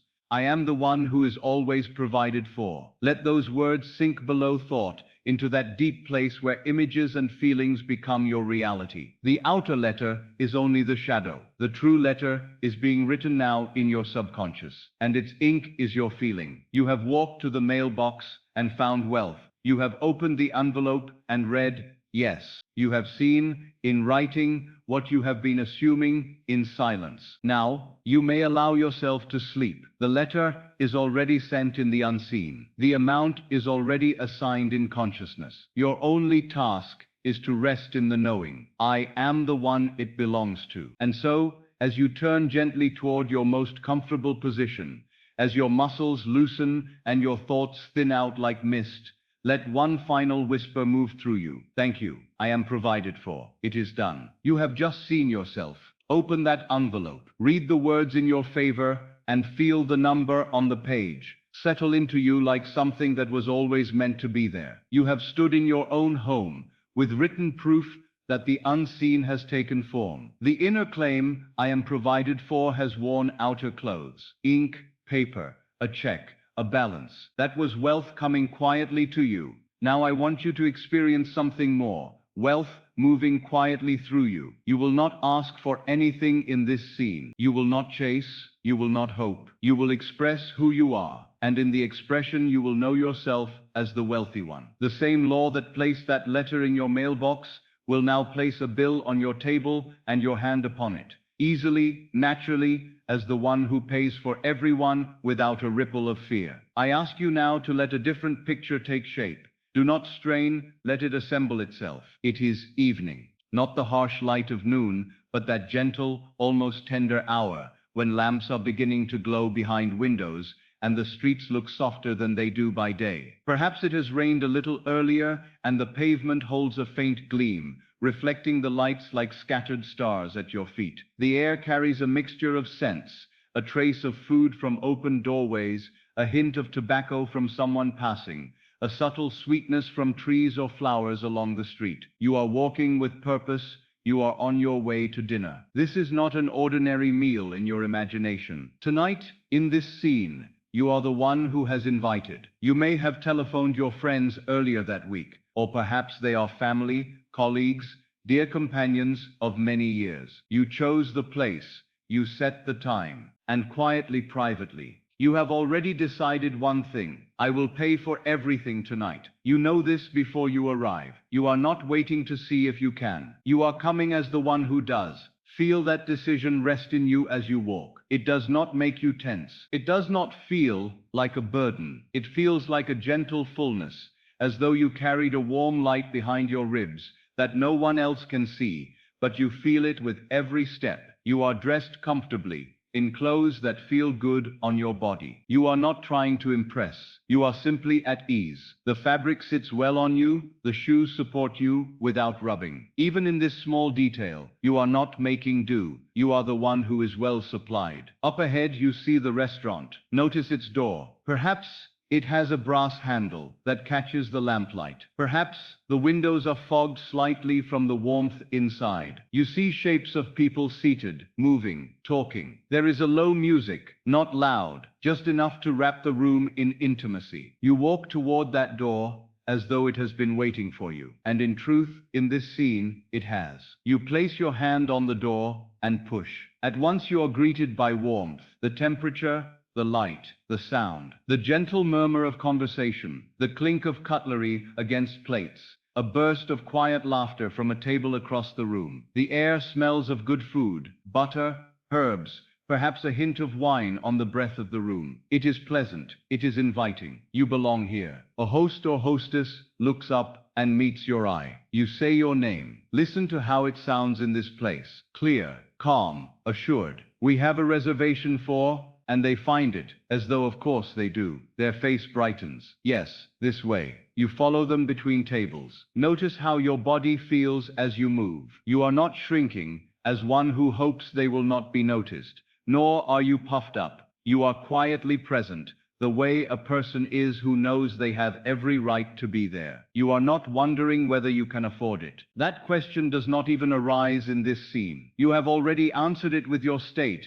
I am the one who can. You arrive at your table. It is a good table, perhaps by a window or in a corner that feels both private and connected. The chairs look sturdy and comfortable. The tablecloth, if there is one, is clean and smooth under your fingertips as you touch it lightly before sitting. The host places menus, perhaps says something courteous, and then leaves you to settle. You sit, and the chair receives your weight without a sound of protest. You are not restless. There is a deep poise in you. You know that tonight you are not coming to take something from this place. You are coming to give your presence, your laughter, your listening, and also quietly, to give payment. Soon your companions arrive. Hear their voices as they draw near. The familiar tone of those you like. A call of your name, a greeting, a hand on your shoulder, a kiss on the cheek. Whatever form affection takes in your world. They sit around the table, each taking their place. There is the shuffle of chairs, the rustle of fabric, the soft thud of glasses as water is poured. Listen for a moment to the sound of your own voice among theirs. You are not the one complaining about lack. You are not the one counting pennies in conversation. You are at ease. You ask how they have been, and you genuinely care. Your laughter is not edged with bitterness. It is open, free. Menus are opened. Now notice how you look at yours, not with the hunted eyes of what is the cheapest thing, not with the clutch of, can I afford this? No, you read it from a different premise altogether. Whatever I choose is already paid for. You find what you truly desire, perhaps a rich, well-prepared dish, something you might have denied yourself in past states, perhaps a simple plate, but of high quality. Whatever it is, you choose it because it pleases you, not because it is the smallest number in the right-hand column. The others consider their choices, talking a little, asking one another's opinions. Notice that, even here, you feel enjoyment. There is no background hum of anxiety. You are sharing a moment with people you care for, in a place that reflects a certain standard of beauty and pleasure. This is already a form of wealth. The server comes. They stand by the table with a small notebook or simply attentive ears.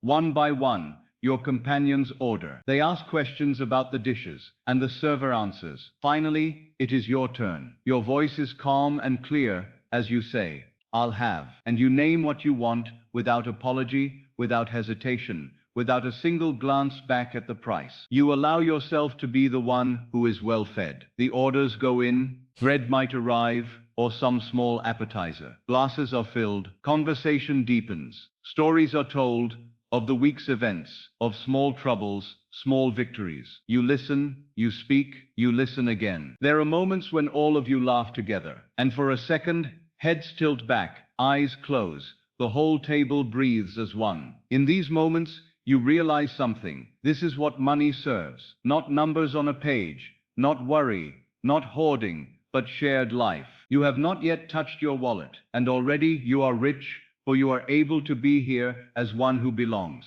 The food arrives. Plates are placed before each person with a certain quiet ceremony. Colors, textures, scents, a little steam rising from something hot. The arrangement on the plate is careful, deliberate. You pick up your fork and knife, feeling the weight of them in your hands. Again, there is no hesitation. You do not scold yourself for wasting anything. You are here to receive this as a natural thing. You taste the first mouthful. Let it be vivid. The warmth of it on your tongue, the way flavors unfold, salt, fat, acid, sweetness, whatever the dish contains. You are not gulping it down because you fear it may be the last good meal for a while. You savor it as one who knows there will be many more. Around you, your companions are enjoying theirs. Now and then, someone says, "Oh, this is wonderful," and another asks to taste. There is an easy, generous sharing. Course after course, time passes. Perhaps there is a glass of wine or a cup of coffee. Perhaps a dessert shared, or each with their own. The important thing is not what you eat, but who you are while you eat. Throughout the meal, you feel one constant tone inside. I am the one who has enough and more than enough. It does not shout. It does not demand attention. It is like a low, steady note beneath the music of the conversation. In quiet moments, you glance around the room. You see other tables, other lives unfolding. Some people are celebrating a special occasion. Others are simply out to eat. You are not comparing yourself. You are not wondering where you stand. You are anchored in one truth. I am the wealthy one in my world.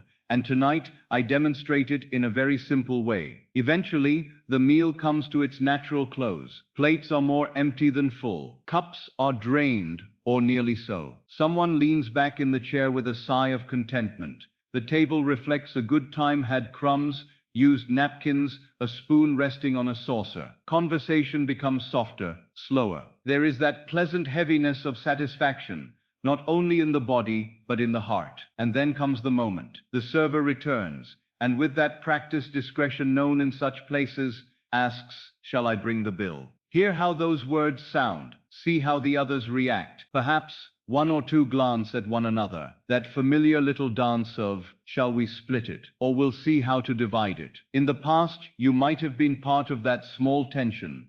You might have felt the tightening, the arithmetic beginning in the back of your mind, but not tonight. Tonight, in this scene, you are already decided. You are the one for whom paying is a pleasure. Before anyone else can speak, you nod to the server and say, very simply, very naturally, "Yes, and please bring it to me." You do not raise your voice. You do not declare loudly for the whole room to hear. This is not a performance. It is a quiet decision of a quiet king or queen. The server understands at once. They nod, "Very well," and step away. Your companions may murmur. Someone may say, "Oh, we'll all put in, or we can split it." You turn to them with a soft smile and answer in whatever words feel most like you, but with this meaning, "No, this one is on me." Perhaps you add, "It's my treat," or "Allow me, please," or "I invited you." There is no strain in your voice, no false heroism. There is only the solidity of one who knows they can.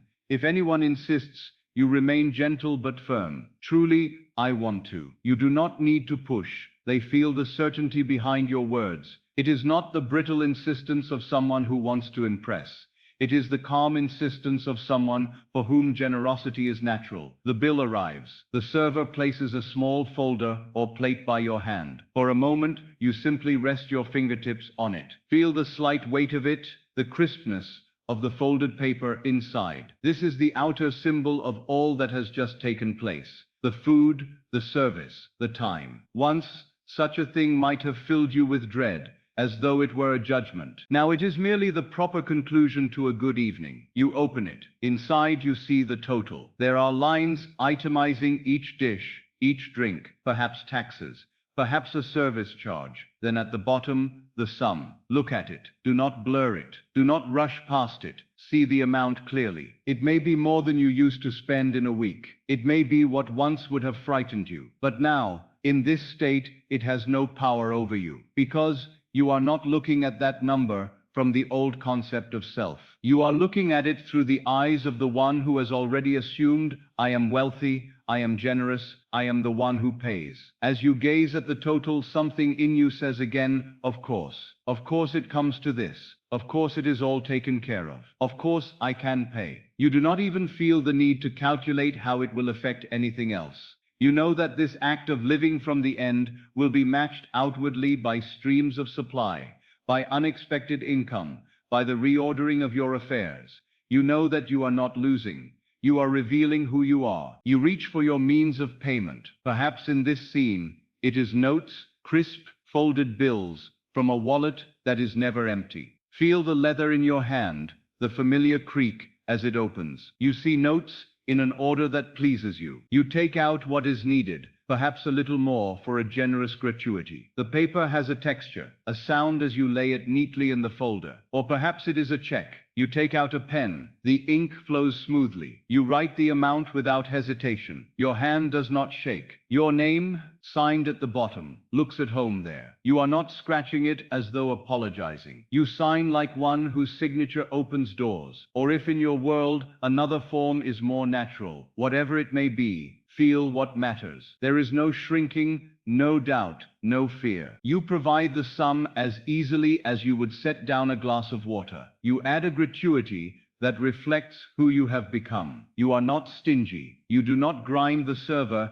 under the heel of your arithmetic. You recognize that their presence has contributed to this atmosphere. You round up, not down. You let the final number be a little act of blessing. Then you close the folder. As you hand it back to the server, look at their face.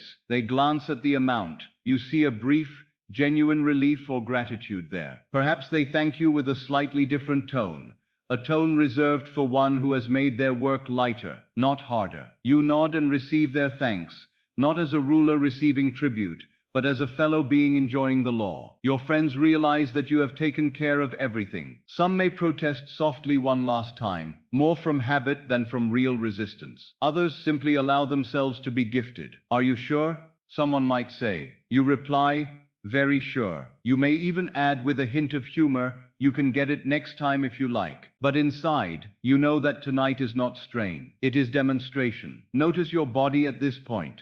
You have just paid for a full table. Every plate, every glass, the service, the tax. Yet you do not feel lighter in the sense of loss. You feel lighter in the sense of freedom. There is a gentle spaciousness in you, as though with that payment you have not emptied something but opened a wider channel. You are not thinking, there goes my money. You are thinking, this is what my money is for. The conversation continues a little while after the bill is settled. The tone at the table may even shift. Your guests are more relaxed now that the question has been answered. The little tension of who will pay what has dissolved. Laughter comes more readily. Someone may say, you really didn't have to, and you might answer, I wanted to, and you mean it. That simple exchange is one of the sweetest parts of the evening. Gradually, people begin to gather their things. Chairs are pushed back with soft sounds. Coats are pulled from their hooks. Scarves are draped around necks. You rise from your seat with the unhurried movements of someone who is not escaping but concluding. You glance once more at the cleared table, the empty plates, the folded napkins, and you feel a quiet satisfaction. You have not merely eaten, you have acted as the wealthy one. You walk together toward the door. The staff bids you good night. There is a quality in their voices, a little more warmth, a little extra respect. They have felt your generosity. You step out into the night once more. The air meets you again, cool or mild, depending on the season, but always good. The street glows under lamplight. Perhaps you stand for a moment outside with your companions, saying your goodbyes. Listen to them. Thank you again. That was wonderful. You really are too kind. You reply simply, as one who knows they can repeat this scene whenever they choose. I'm glad you came. It was my pleasure. We'll do it again. There is no false modesty. There is no keeping score. There is only the natural speech of a benefactor. One by one they depart. Some turn down one street, others another. You watch them go for a moment, feeling the affection you bear them. You know that tonight, you did not simply fill their stomachs. You gave them an experience of being looked after, of being treated, of not having to worry. That too is wealth. Now you turn to go your own way. Perhaps you walk home through those same soft-lit streets. Perhaps you take a cab or a train. However you travel, notice that you do so without heaviness. You are not rerunning the bill in your mind, torturing yourself with what else you might have done with that money. You are instead carrying one quiet thought: I am the one who can do this. With every step that thought settles deeper. You have seen yourself act as the wealthy one. You have not begged. You have not waited for someone else to rescue the table. You have not hidden. You have stepped into the role that your inner assumption has written for you. You may recall now other scenes in this same night: the letter in the mailbox, the bank balance, the check in your hand, and see how naturally this dinner follows. The one whose mailbox carries good news, whose account shows increase, is the very one who can sit at a table and say, "This is on me." Law, my dear, responds to such an assumption. When you play this scene before sleep, walking into the restaurant as host, choosing without fear, receiving the bill, paying it with ease, hearing thank you, you are not simply entertaining yourself. You are planting, you are telling your subconscious, this is who I am. I am the generous one. I am the provider. I am the one money flows through and to. The outer world must then rearrange itself to support that identity. Opportunities, contracts, raises, gifts, ideas, clients, all manner of channels will come. Not because you chase them, but because you have dared to assume the state that requires them. The man or woman who can smoothly pay for such a dinner is already wealthy in consciousness. The outer facts will follow. So whenever this world of imagination grows vivid in you, let this particular picture be clear. You seated at the head of a table of people you love. You eating and laughing without counting. You taking the folder with the bill and opening it without a flutter. You placing the required sum inside, adding a generous gratuity. You saying, "I've got it," and meaning it. You walking out into the night feeling lighter, not poorer. This is not fantasy. This is rehearsal. And as you make this scene your own, not my scene, not someone else's, but yours, and as you let it become natural, so natural that it feels like memory, your world will begin to echo it. The call will come. The invitation, the increase. You will find yourself one evening, perhaps sooner than you think, seated at a real table, in a real place, and the moment will arrive, and you will say, without a tremor, "Bring the bill to me," and you will smile, because in that instant you will recognize the echo of this very night, the night you first lived it within. For now, let the picture linger a little longer. See the restaurant sign behind you as you walk away. See the warm light spilling out onto the pavement. Hear, once more, in your mind, a friend's voice saying, "Thank you." Feel again the quiet pride, not arrogance, but rightful pride, of one who gives because he has. You are that one. You are not becoming that one. You are that one now in imagination. And as imagination is the only reality, you have already paid the bill. The rest of life is only the slow unfolding of what is in truth already done. You have just walked out of that restaurant as the one who quietly paid for everyone, as the one who discovered that giving is proof of having. You have seen yourself not as the one hoping to be chosen, but as the one who chooses, the one who covers the table with ease. That scene was not separate from your wealth. It was your wealth in action. Now I want to take you somewhere else, where the same state speaks in different symbols. Tonight I invite you into another picture, another after-fact scene. Not a scene of effort, not a scene of striving, but of arrival. If the dinner showed you how the wealthy one moves among friends, this will show you how the wealthy one is received by the world itself. You are traveling. The journey may have taken hours or days. it does not matter. What matters is that you are at the end of it. You are not rushing now. The hard edges of movement have softened. There is that peculiar kind of tiredness that is not exhaustion, but readiness to be welcomed. You are approaching a place that has already prepared for you. Before you rises the hotel.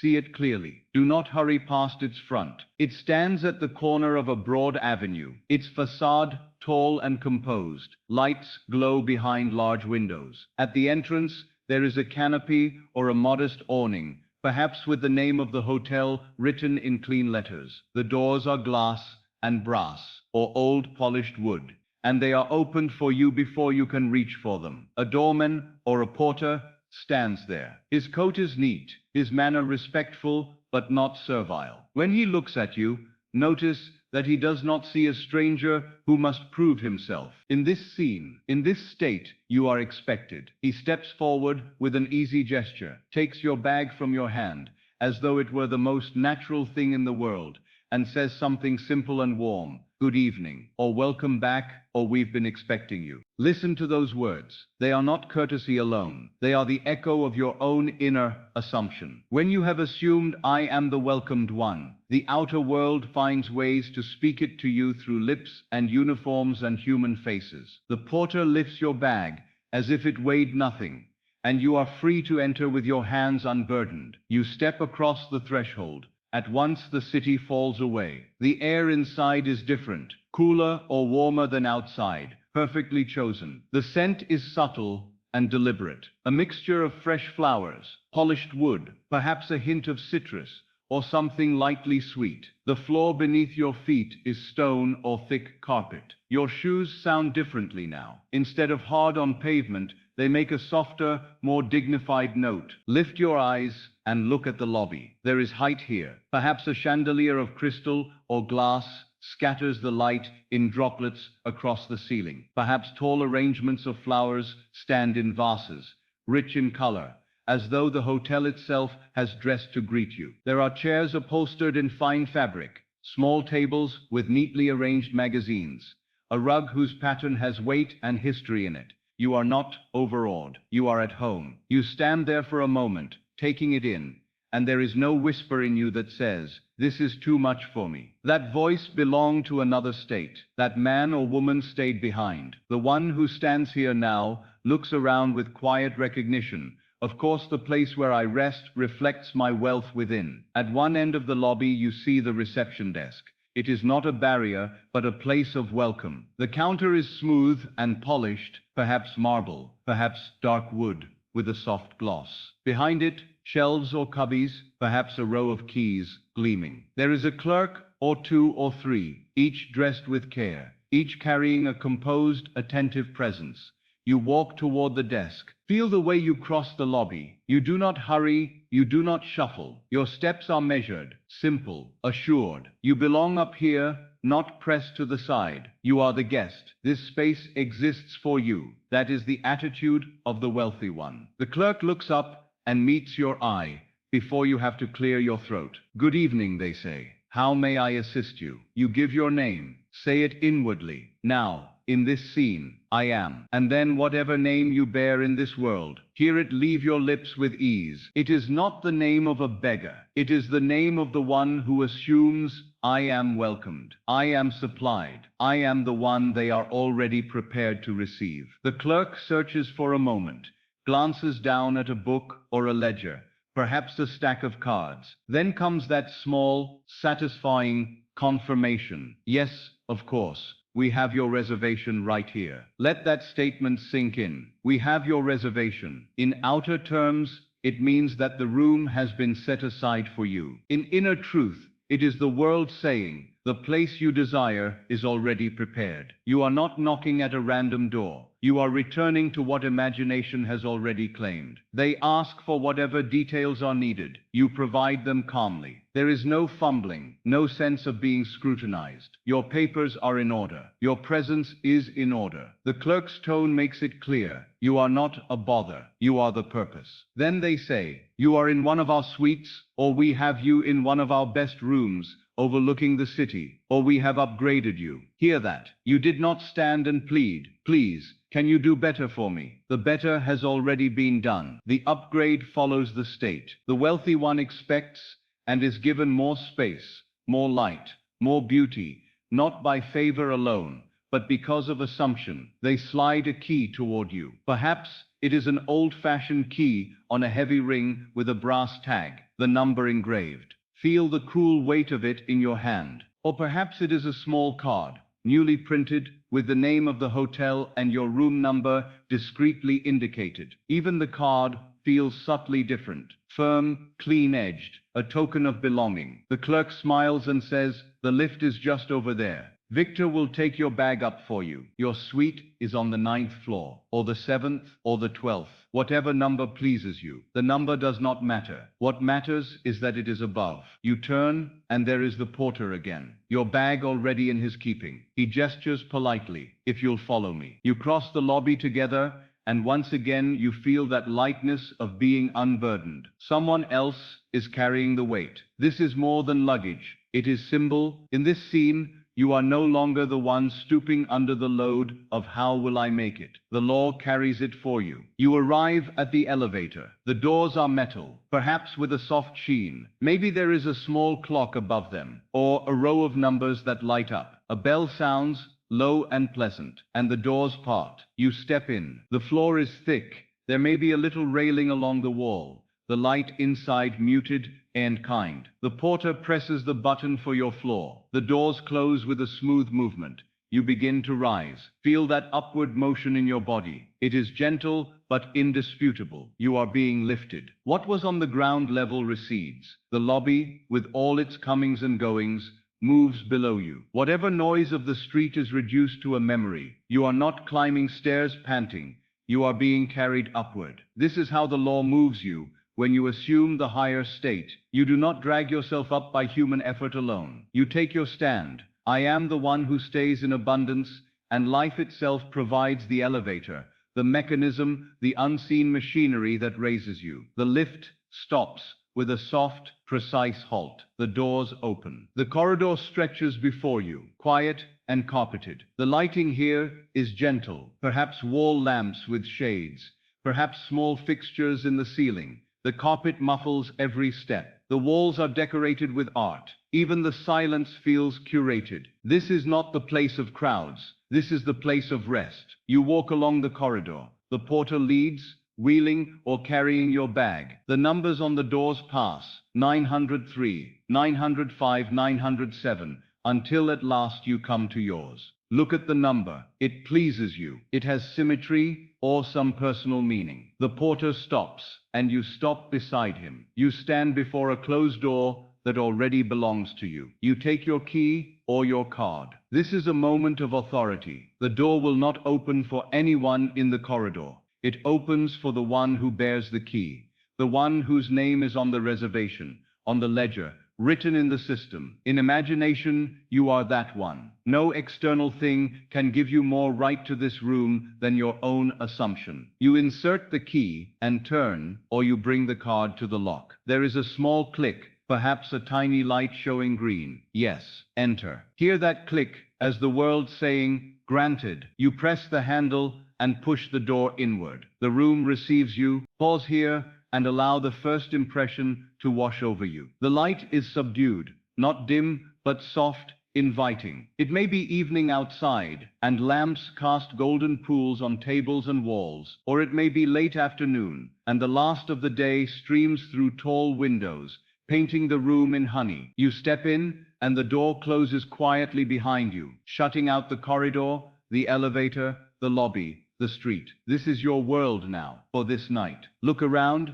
there is space. That is the first impression. Space to move, to breathe, to think. Not a cramped box where everything is pressed against everything else. The ceiling is high enough, the bed is large, perhaps with a headboard upholstered or carved. The linens are white, smooth, turned down with care. On the bed, a folded throw or an extra blanket rests, like a promise of comfort. To one side, there is a small seating area. 2 chairs, or a sofa and chair, with cushions that invite you to sit. Between them, a table with a lamp and perhaps a small arrangement of flowers. There may be a writing desk as well, a proper surface, a good chair, a pad of thick paper, and a pen placed just so, as if the hotel knows that thoughts of worth may be written there. Across from the bed, there might be a chest or a cabinet where the wardrobe stands. The floor is covered with carpet that is soft underfoot, or polished wood partly covered with rugs.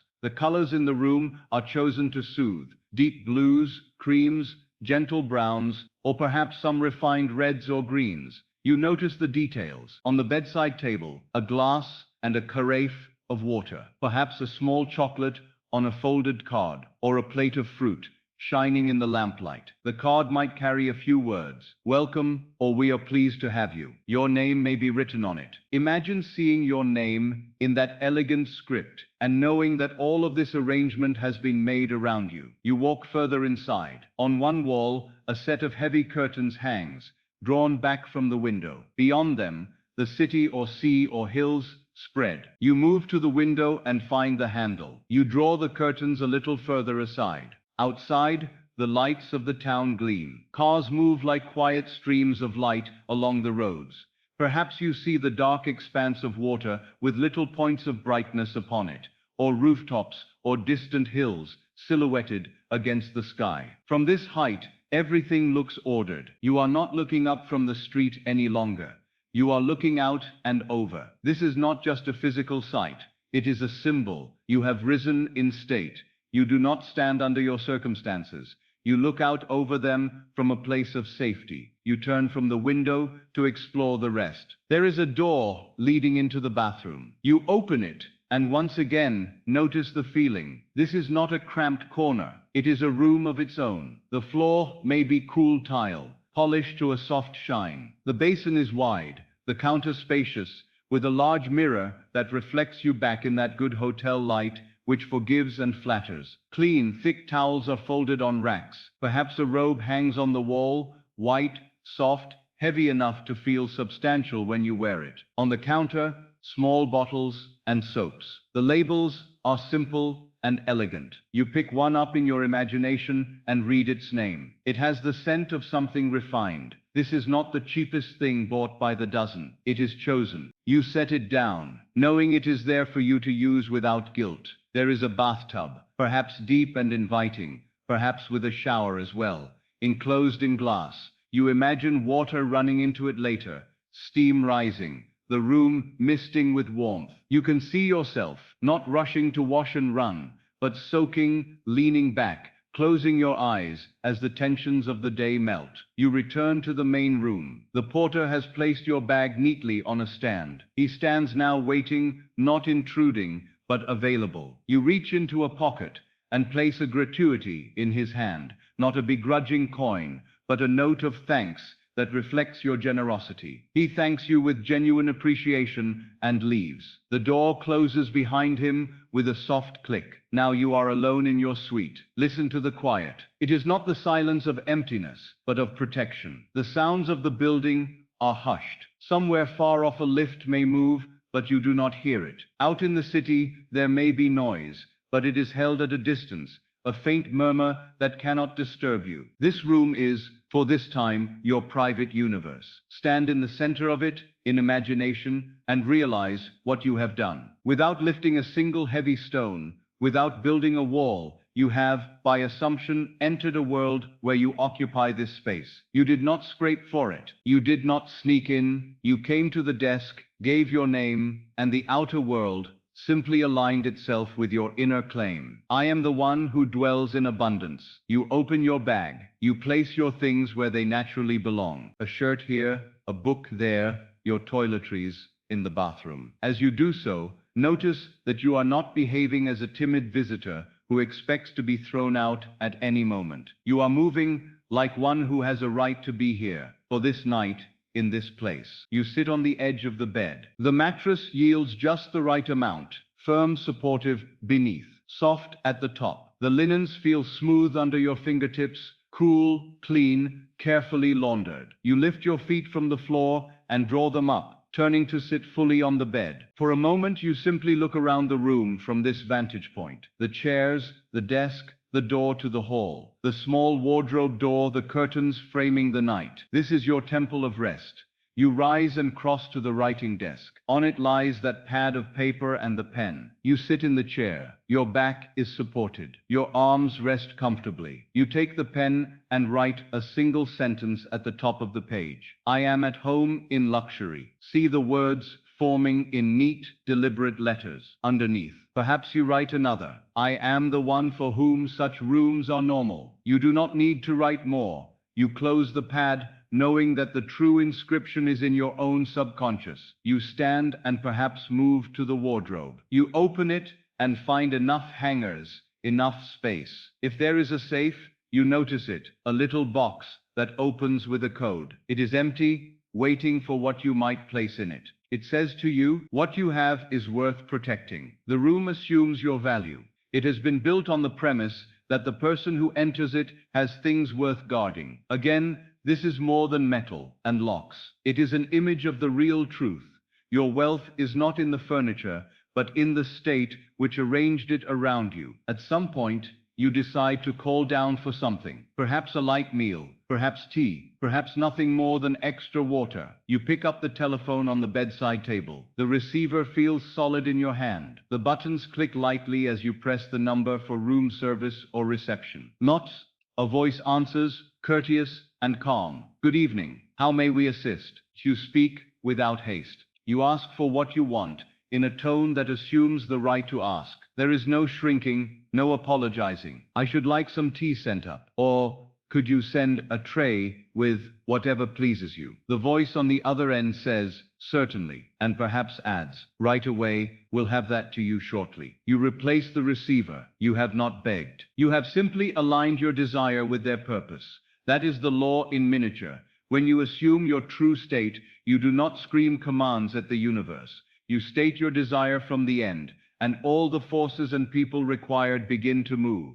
While you wait, you explore more of the room. You open a drawer and find stationery with the hotel's name. You look at a small booklet that lists the services available. Laundry, meals, perhaps a massage in the room, or whatever comforts such a place offers. You read not as one fantasizing, oh if only, but as one considering, what of this do I choose to experience? A gentle knock at the door interrupts your reading. You go and open it. A member of the staff stands there with a tray. On it, what you requested. Perhaps a silver pot with tea, a cup and saucer, a small plate of biscuits or fruit. The aroma drifts toward you, warm, comforting. You step aside to let them in. They carry the tray to the small table by the chairs, or place it on a stand. There is a quiet, practiced precision to their movements. This is not their first time, and in this room, it is not yours either. In consciousness, you offer a word of thanks. Again, you place a gratuity in their hand that reflects your abundance, not your fear. They leave, and once more the room is yours. You sit now in one of the comfortable chairs. You pour the tea or lift the glass. You drink slowly, feeling the warmth move through you. You look out at the night through the window. The city shines. From up here, every light is a small star. Every road, a quiet river. You are not tossed about in that world. You are above it, observing, at rest. Consider, as you sit there, all of this is being paid for. The room, the staff, the linen, the tea, the light, the power, the water. Someone has paid, or will pay, for each detail. And in this scene, that someone is you, but you are not worried about it. This bill, whenever it is presented, belongs to the one who assumed I am the wealthy guest. You will sign your name, and the sum will be accounted for in the outer world. Within, it is already covered. This is what it is to live in the end. You do not refuse the room, because you do not yet see all the outer channels by which payment arrives. You accept it, because in consciousness, you have already said, I am the one who can stay here. The details of how are the hotel's concern, the law's concern, not yours. Your part is to occupy the state. After a while, you rise. You move about, perhaps drawing the curtains now, closing the outside view to create a deeper sense of enclosure. The room becomes a cocoon of soft light. You prepare yourself for bed, not hurriedly, but with the kind of unhurried care you might show in a sacred place.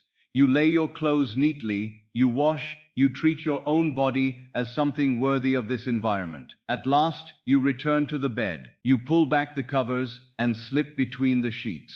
They are cool at first, then gradually take on your warmth. The pillow under your head lifts it just enough, supporting your neck and shoulders. The mattress supports your weight, so that no part of you feels compressed or strained. There is space on either side of you. You are not pressed against the edge. You lie there for a moment with your eyes open, looking at the ceiling, at the way the light falls across it. Shadows stretch gently across the room, making islands of darkness and pools of gold. You realize that you have nothing to do now. The world outside will continue its movements, but here, in this small universe, you are complete. Allow one thought to settle as you lie there. This is my natural level, not as boast, not as defiance, but as simple fact. Rooms like this, service like this, rest like this. It is natural to me. I do not crash into them by accident, only to be thrust out again. I dwell here. I travel, and the world receives me this way. I choose to go,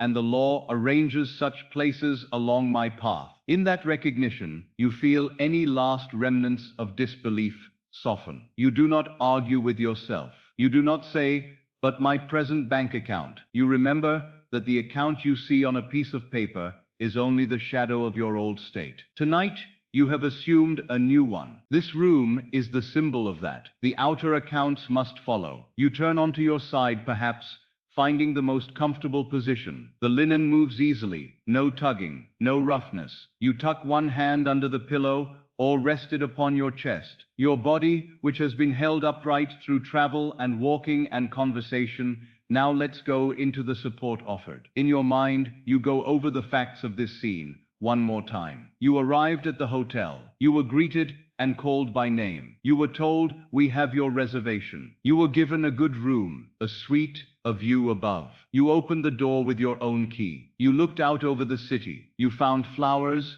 fruit, water, small luxuries awaiting you. You ordered what you desired, and it was brought. You tipped with ease. You lay down in a bed that envelops you in comfort. These are not mere decorations of thought. Each one is a line in the script of your new identity. You are writing with imagination the story of the one who is at home in wealth. Let this be the final undertone of your thinking as you drift towards sleep. I am welcomed wherever I go. I am lodged in beauty. I am the one who travels in abundance. I am at home in luxury, and luxury is at home in me. Repeat it not as a chant to force belief, but as a quiet recognition of what you have just lived in imagination. You have walked the corridors, opened the door, touched the linen, tasted the tea, looked out at the lights. You have been the one for whom all of this is normal. As you surrender to the depth of the night, the room around you, its furniture, its walls, its soft sounds,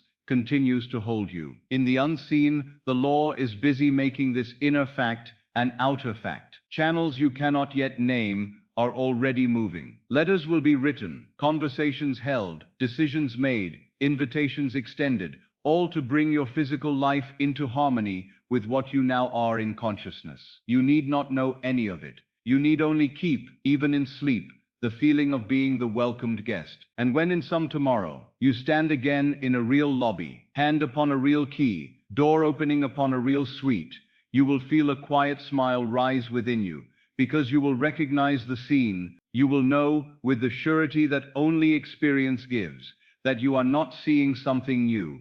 You are seeing in 3 dimensions what you first accepted in imagination on a night like this. For now, rest in that acceptance. You are not begging the universe for a room. You are not hoping luck will favor you. You are, in truth, lying in that large, generous bed, in that room full of quiet signs of wealth, because you have dared to say, "I am the one who lives this way," and to remain faithful to that "I am" until it becomes fact. This is the hidden code working as law, not in words alone, but in felt reality.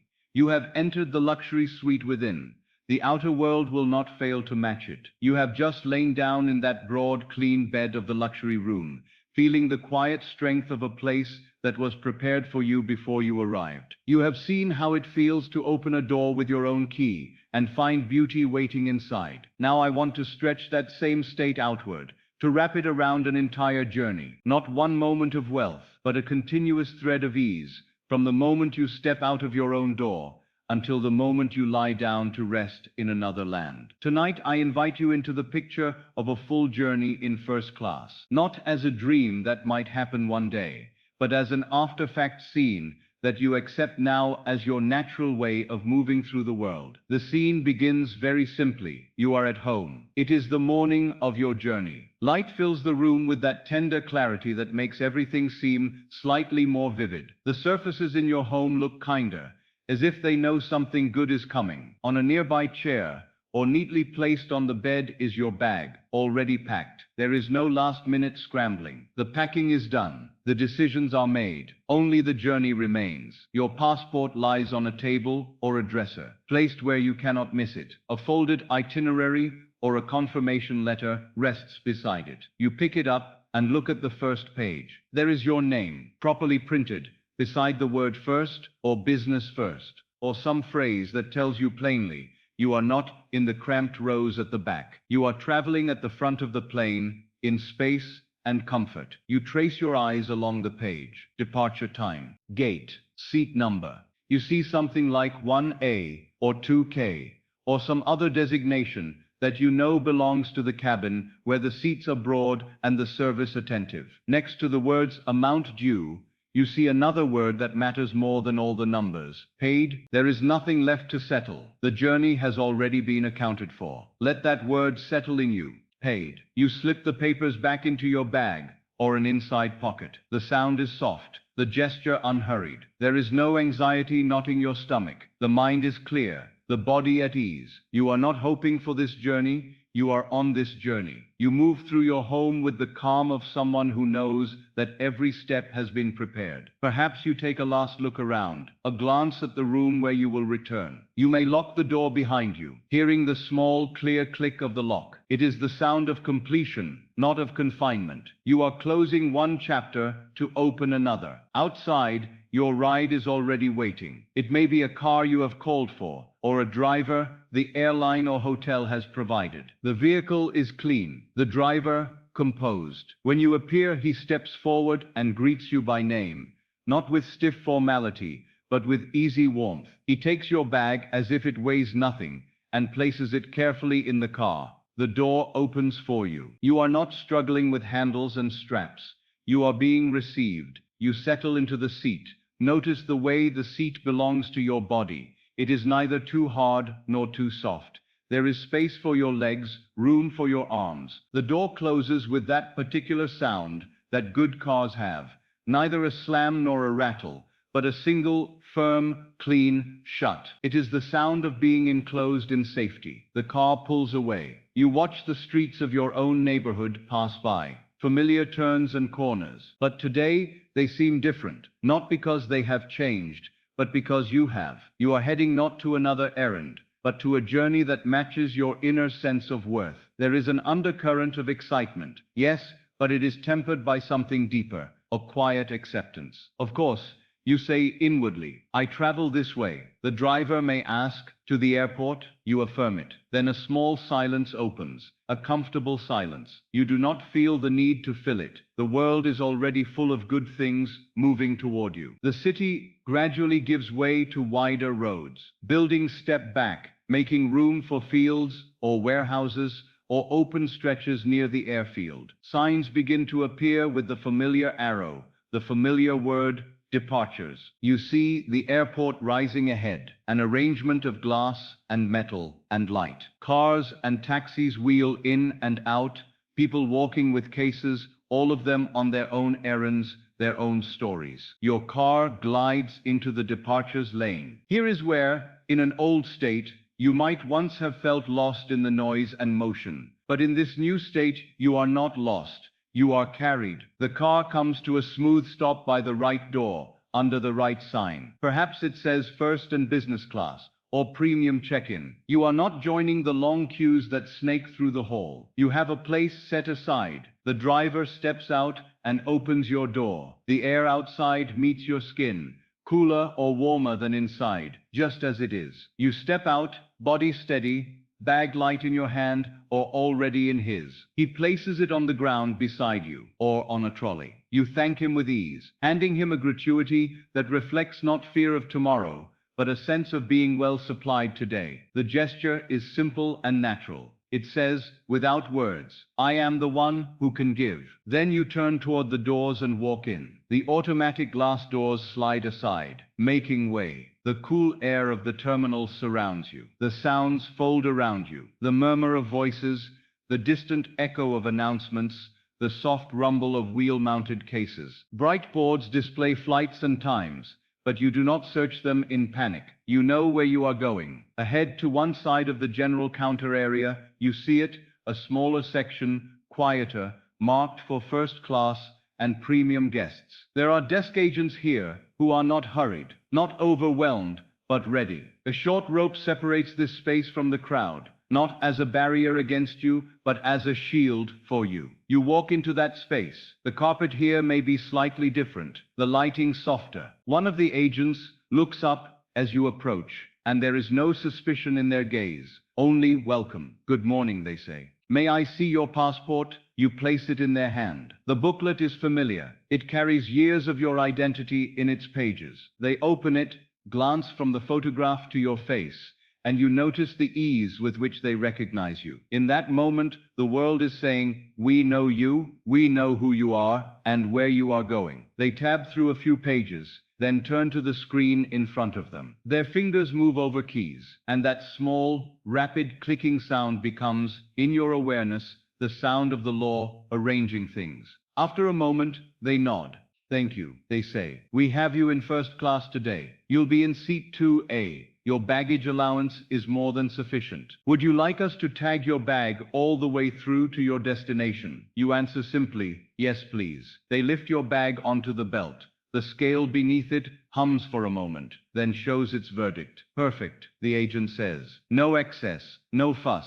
They attach a tag and a small label. The belt whirs softly, and your bag glides away, entering the hidden system of belts, ramps, and hands that will carry it to the aircraft. Here again, see the symbol. You handed over the weight. It is no longer yours to carry. Yet you trust that it will meet you at the other end, because the system is built around that outcome. In the same way, once you hand your desire to the law in the form of I am, you do not run after it, asking, where are you now? Are you still coming? You trust it to appear at the appointed place. The agent prints your boarding pass. The paper is clean and firm. They slide it toward you across the counter. You take it, and your eyes fall on the important lines. Your name, your flight number, and the words, first or class 1. You see the priority markings, the note that gives you access to the lounge. The agent smiles and says, you'll be boarding through gate 12 today. There's a lounge just after security on the left, reserved for first and business class passengers. You're welcome to wait there until boarding. You thank them and step away. You join the security line that is marked for premium guests. It is shorter, calmer. The officers are not rushed. You place your belongings in the trays, step through the frame when your turn comes, and everything proceeds with a kind of composed efficiency. You are not stopped, not questioned beyond the ordinary. You move through, collect your belongings, put yourself to rights. Then you walk on toward the lounge. The hallway opens slightly, and there, set into one wall, you see a discreet sign, perhaps with the airline's emblem and a few words. First Class Lounge,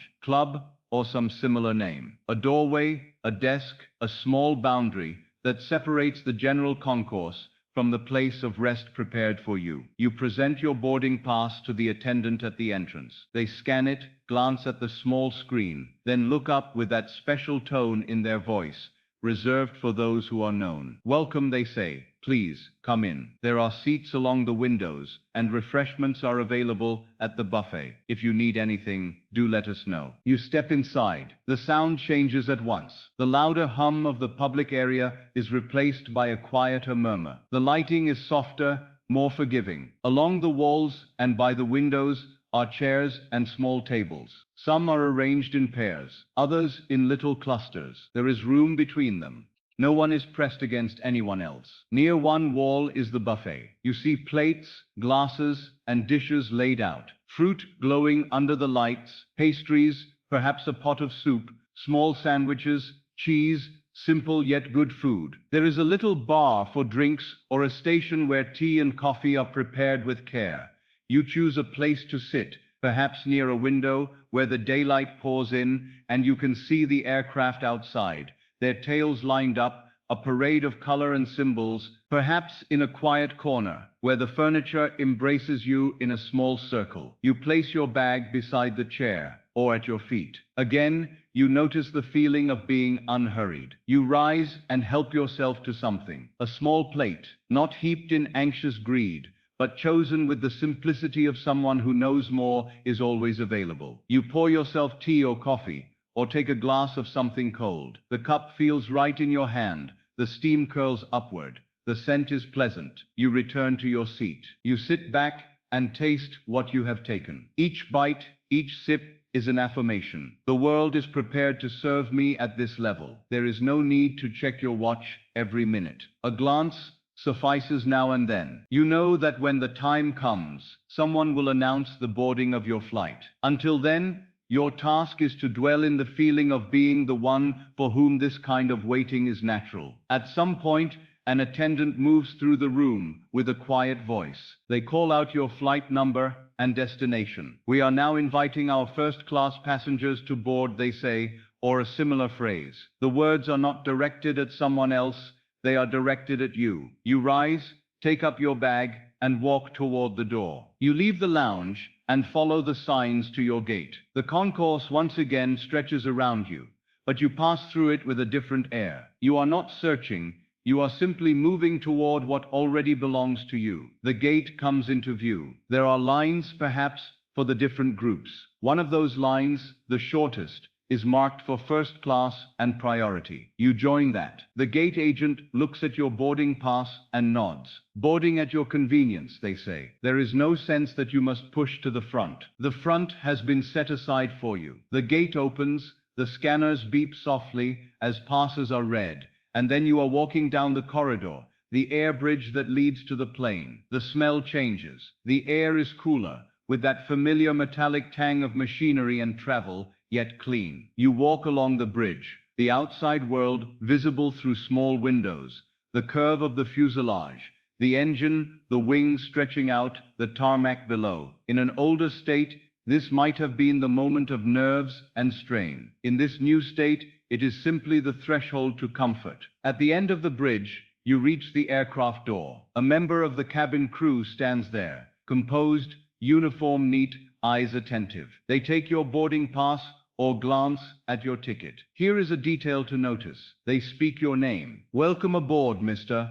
or welcome, Miss, using the name printed on the pass. The sound of your name in their mouth is different from the usual. It carries an extra warmth, an implicit "you belong in the forward cabin." They gesture to one side. Your seat is to the left, they say, or right down this aisle, in our first-class cabin. You turn in that direction. The aisle is wide here, the cabin smaller, more intimate. There are only a few seats, each one large, self-contained, perhaps with partitions or half walls. Some are by the windows, some on the aisle, but all have space around them. You find your seat. Look at it closely. It is more than a seat. It is a small room, a wide padded chair with generous armrests, a footrest, perhaps a small ottoman, or a space where your legs can fully stretch. Beside it, a small table or shelf where a glass can be placed. There is a screen in front of you, not inches from your nose, but at a comfortable distance. There are compartments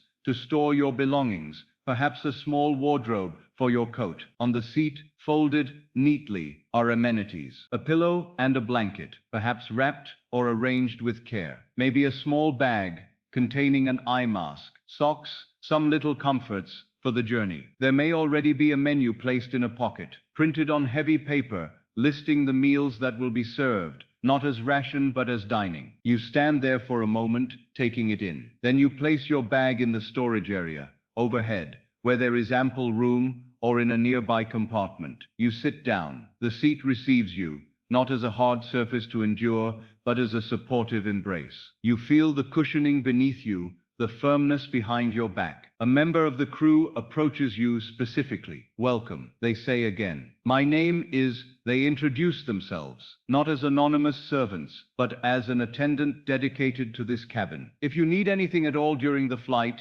please do let me know, they say. They offer you a drink before departure. Water, juice, perhaps something sparkling. You accept what you like. The glass is real, not paper or plastic. The liquid inside catches the light. As other passengers board, you sit there with this simple truth written across your experience. I travel first class in life, not because of the price of the ticket alone, but because of the consciousness that drew you here. This is what I am has arranged. In a little while, the doors close. The engines begin their quiet rumble. Safety demonstrations are given. You fasten your seatbelt, the strap lying comfortably over your lap, not cutting in, not tight. The cabin crew moves with practiced ease, checking each passenger. You are not cramped, not squeezed. You have space to shift, to move your arms, to adjust your legs. The aircraft moves back from the gate, slowly at first, then it turns toward the runway. You feel the power gathering, not as a violent jolt, but as a rising intent. Inwardly, you know, I am being lifted, not by my own straining, but by an unseen thrust beneath and behind. The plane accelerates. The runway passes by faster and faster. Then, smoothly, the nose lifts. You feel that gentle press into the seat as the wheels leave the ground. Buildings fall away. The runway beneath becomes a pattern of lines and rectangles, then a distant grid. Clouds approach and then surround the plane. You are no longer on the earth. You are above it. This too is symbol. When you assume that you are the wealthy one, your life does not forever taxi along the same flat strip. There comes a point when you are carried, when the state you have embodied lifts you. The seat belt sign is eventually turned off. The crew moves about with grace. One of them comes to you and asks if you would like them to make your seat more comfortable. They show you the controls, a button that extends your legs, another that reclines your back, a setting that turns the seat almost flat if you wish to rest. You experiment, pressing one, then another, watching and feeling as the seat gently shifts beneath you, aligning itself with your body's desire. Menus are handed out. You open yours. Each dish is described, not as slop to be endured, but as something carefully chosen. A starter, a main course, perhaps more than one option for dessert. There is bread, there is wine. If you wish, there are juices, water, tea, coffee. The paper feels good in your hand, the print clear. You choose what pleases you and hand the menu back with an easy smile. When the meal service begins, the little table in front of you is unfolded from its hidden place. It is solid, large enough to hold a tray with plates and glasses. A linen napkin is placed before you. Cutlery that has weight is laid down. The tray arrives, a plate with your chosen dish, arranged with care, not piled. The smell is appetizing. You eat slowly, aware of the strange yet wonderful fact that you are dining in such a manner, above the clouds, while being transported across great distance. You are not in a hurry to finish. There is time. The crew does not snatch away plates before you are ready. They move quietly up and down the aisle, asking, "May I bring you anything else? Or would you like tea or coffee?" At every turn, you are treated as someone whose comfort matters. After the meal, perhaps you watch something on the screen in front of you. But more important than what you watch is how you feel.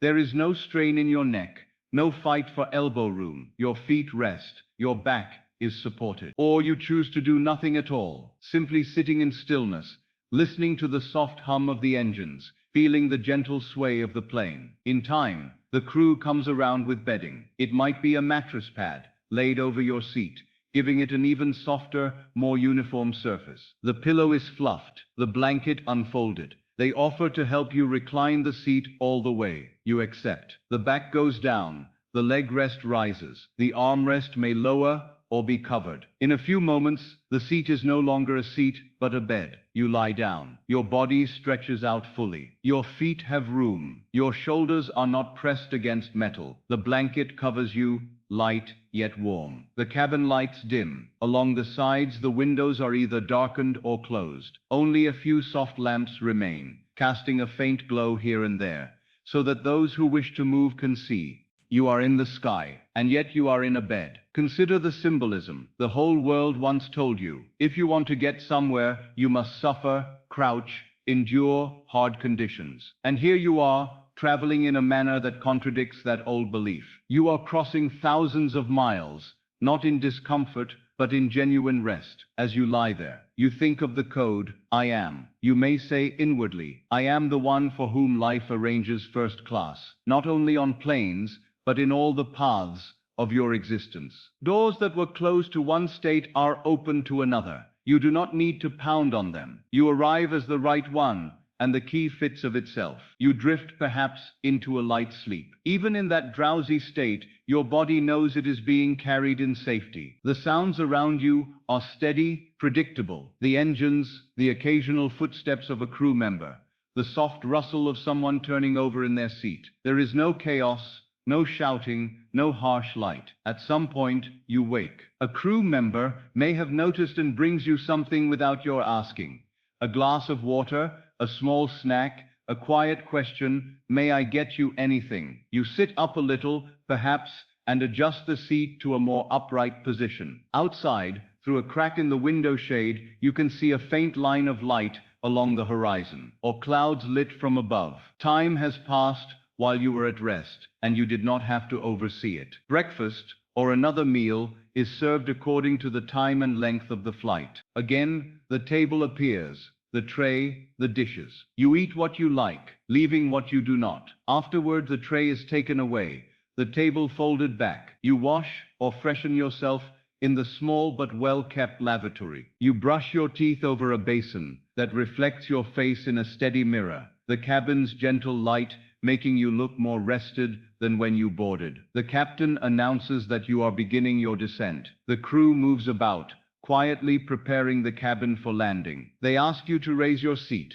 to secure your belt. You comply without feeling deprived. You have had your rest, your meal, your experience of being carried. The plane begins to lower itself. The altimeter drops, though you do not see it. What you do see, if you raise the window shade, are the clouds parting, the ground coming nearer. Shapes of fields, houses, roads, rivers, a coastline perhaps, come into view. You recognize, with a small stirring of joy, that you are arriving in a place that once lived only in your imagination. The wheels touch down. There is a brief, firm contact with the runway, a moment of deceleration. Then the plane taxis, rolling along paved paths, turning and turning until it reaches the gate. You feel none of the old impatience. You know that there is no need to rush. Your journey in first class continues even after landing. The doors open. Once again, the cabin crew stands ready. They thank you by name for traveling with them. You gather your small bag, making sure nothing is left in the compartments. The aisle in the first-class cabin is not clogged. You can stand when invited, and move at a reasonable pace toward the door. You step out into the air bridge once more, but on the other side of the journey. The air here carries the scent of the new place, different, but still clean. You walk along the corridor, following the flow of passengers, through signs that point the way to arrivals. Baggage claim, customs, at passport control. There is again a shorter queue. It may be reserved for certain classes of traveler, or simply moving more swiftly. You stand there, your documents ready, your body untroubled. When your turn comes, you step up to the counter, present your passport. The officer looks at it, then at you, asks a question or two. Your purpose, your length of stay. You answer simply, truthfully. They stamp your passport, a soft thump of rubber on paper, ink marking a new entry, and wave you through. You proceed to the baggage hall. The belts are turning, screens show the flight number.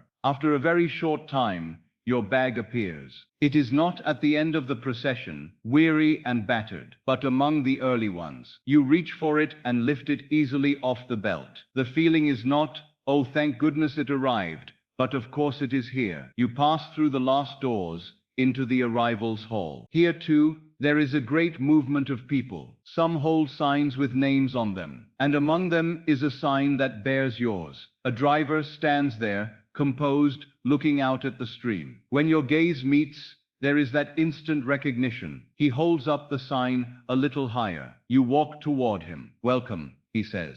I'm here to take you to your hotel. He does not ask if you need a car. The car is already arranged. He takes your bag and leads you outside to where the vehicle is waiting. Once again, you sit on leather or cloth that fits you. The door closes with that clean sound, and the city, this new city, begins to pass by outside the windows. As you move through unfamiliar streets, you notice that the feeling inside you is not of being lost in a foreign land, but of being guided through a new chapter in the same story of wealth. The signs are in another language perhaps, the architecture different, but the state is the same. I am carried, I am expected. I am the one for whom a first-class journey is natural. In time, you reach the hotel.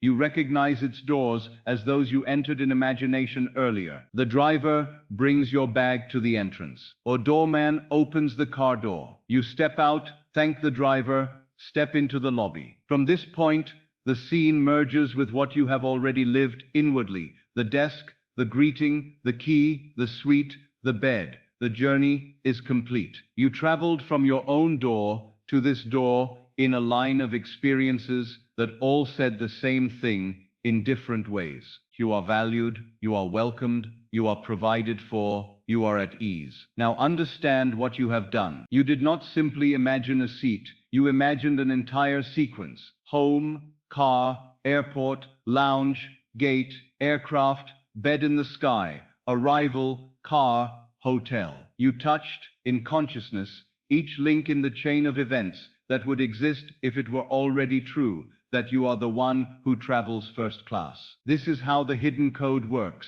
I am is not an idle phrase. When you say, I am the one who travels first class in life, you are not asking the world's permission. You are giving yourself an identity, and that identity demands of the outer world a certain kind of treatment. It may begin in small ways, an unexpectedly comfortable seat, an upgrade now and then, a kind gesture from a clerk who says, we've moved you to a better room at no additional cost. But if you remain faithful, the pattern becomes stable. So tonight, as you lie where you are, perhaps in a room that is not yet the suite you have seen inwardly, you can still dwell in the finished picture. You can say quietly within yourself, I am the one whose journeys are easy. I am the one whose name is on the first-class list. I am the one for whom the world prepares comfort. I am carried, welcomed, upgraded, and received. Not as a vain boast, but as a gentle core of identity. You have walked the path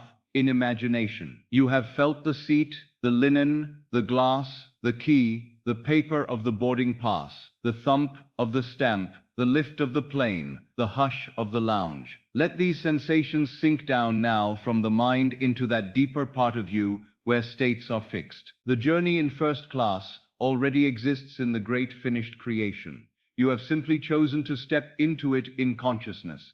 The bridge of incidents that will bring about the outer reflection is not your concern. Your concern is to remain in the end, to refuse the old story of cramped effort and to abide in the new story of ease. When you do, life has no choice but to rearrange itself, until one day you will find your feet on an actual jet bridge, your hand on an actual seat, your head on an actual pillow beneath the stars, and you will smile inwardly, knowing that you were here first in imagination. That, my friend, is the full journey in first class. It begins and ends with I am. Imagine now that the journey in first class is no longer a special event, but simply one chapter in a life where abundance has taken on a very solid, very earthly form. Not only in tickets and rooms and travels, but in the place where you live, in the walls that hold you, in the floor that knows the weight of your feet, in the roof that covers your sleep. I want to bring you now into one of the most powerful symbols of wealth that man can know. A new home that is yours, recognized as yours, sealed as yours, with keys that sit in your hand like a covenant. See the scene already at the end. You are not imagining banks and appointments and agents. All that is finished. In this scene, the papers have been signed. The decisions are past. The doubts have no place. What remains is one simple moment, and that moment is the possession, you and your keys, standing before the door of your new house. Feel in your hand the small ring of metal. It is not heavy, but it carries weight in another sense.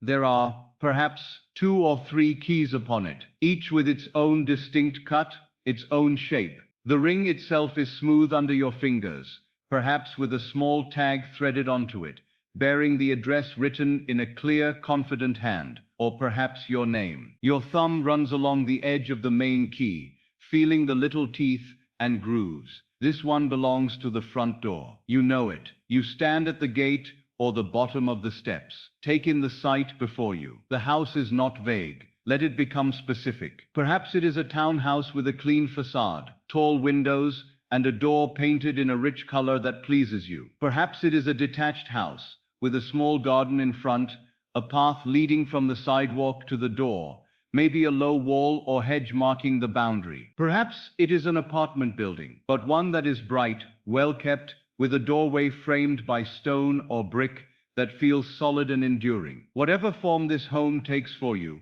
see it as complete, finished, waiting, not for some buyer somewhere, but for you. The path to the door is clear. You notice how the ground feels under your shoes. It may be stone, or brick, or polished concrete, or even a simple, well-laid path of gravel that crunches softly. There is no hurried step in your walk. You are not a visitor borrowing space. You are the owner coming home. The air carries that particular stillness that hangs around a house before it is filled with life. The kind of expectant quiet that knows something new is about to begin. You reach the door. The paint is fresh. The handle gleams. The lock is unscarred by years of fumbling hands. Above or beside it, there might be a small plaque with the number, clear and precise. Perhaps you see your name beside a buzzer, or on a small plate fixed next to the mailbox. You read it and understand in the most literal way. This place now answers to your name. You shift the keys in your hand and separate the one that matters.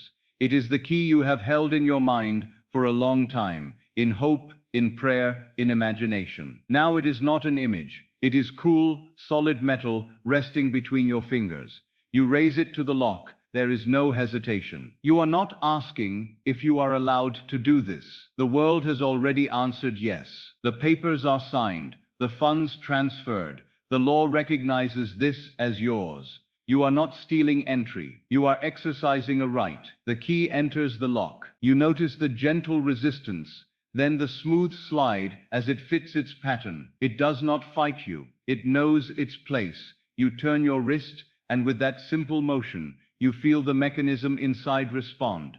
Pins moving, something heavy loosening. There is a soft, decisive click. The latch releases. That sound, that single sound, is the entire law in miniature. The outer thing, door, lock, house, is answering to a piece of shaped metal because the metal contains the pattern that matches it. In the same way, your world answers to you when you carry within yourself the pattern of I am. Not I will be, not I hope one day to be, but I am the one who is housed, rooted, established in abundance. The moment that inner pattern is turned in the lock of life, the latch gives. The doors that seemed fixed, closed, belong to someone else, open. You press your hand against the door and push. It swings inward with a smooth weight, not stiff, not stuck. The hinges are strong and quiet. The breath of cool, fresh interior air brushes your face as the inside of the house reveals itself. Light falls across the floor in a gentle strip from some window deeper in. You step over the threshold. That first step matters. In the old story, you may have stepped into houses to view them, to inspect them, to consider if they might one day be yours. You moved through them as a guest, as someone hoping, measuring, comparing. This step is different. There is no agent walking ahead with a ring of keys, no owner looking at you with guarded eyes. There is only you, the door, and the space that is now your dwelling. When you cross that line, the house and your life meet. Your foot comes down on the floor. It may be warm wood, with a faint give beneath the surface, boards laid in a pattern that pleases the eye. It may be cool tile, smooth and clean, or a pale stone that feels firm and eternal. Whatever it is, feel how it supports you without complaint. This floor will carry you for years. It will know your step, the step of the wealthy one who has claimed his place.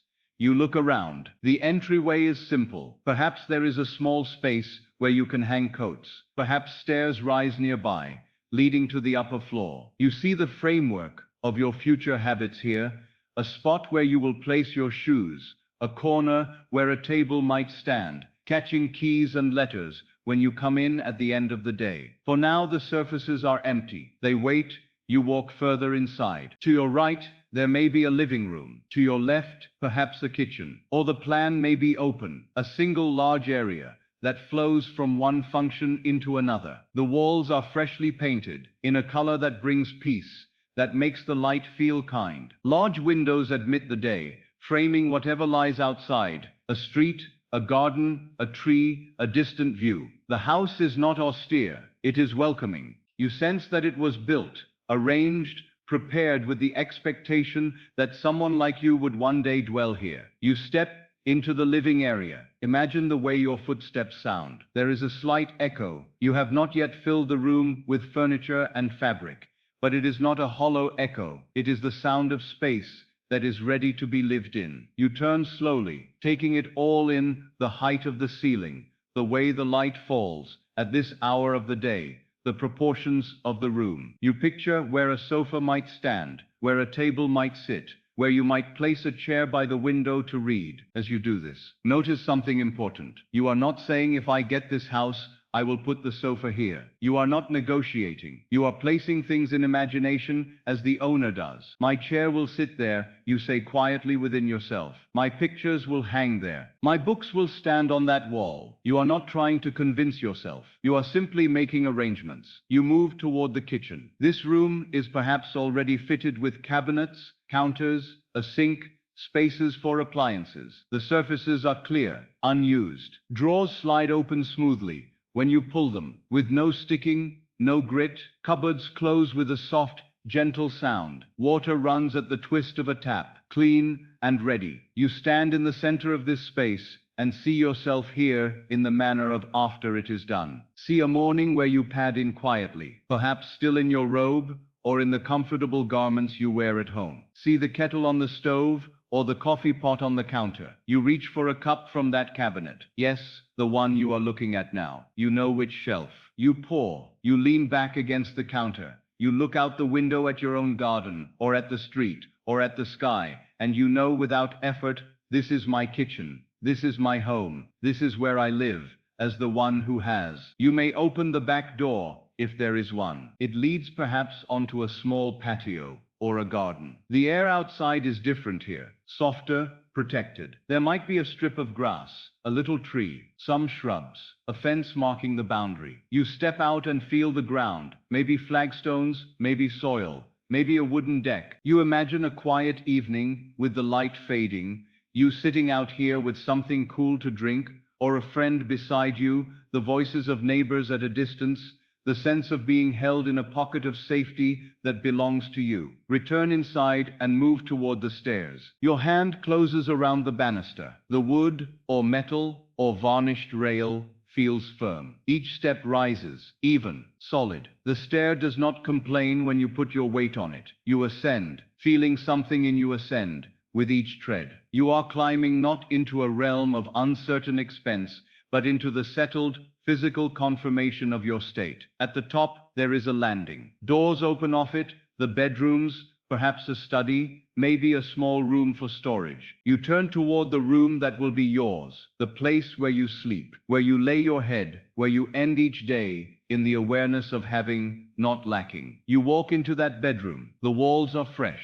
The window frames a portion of the outside world that pleases you.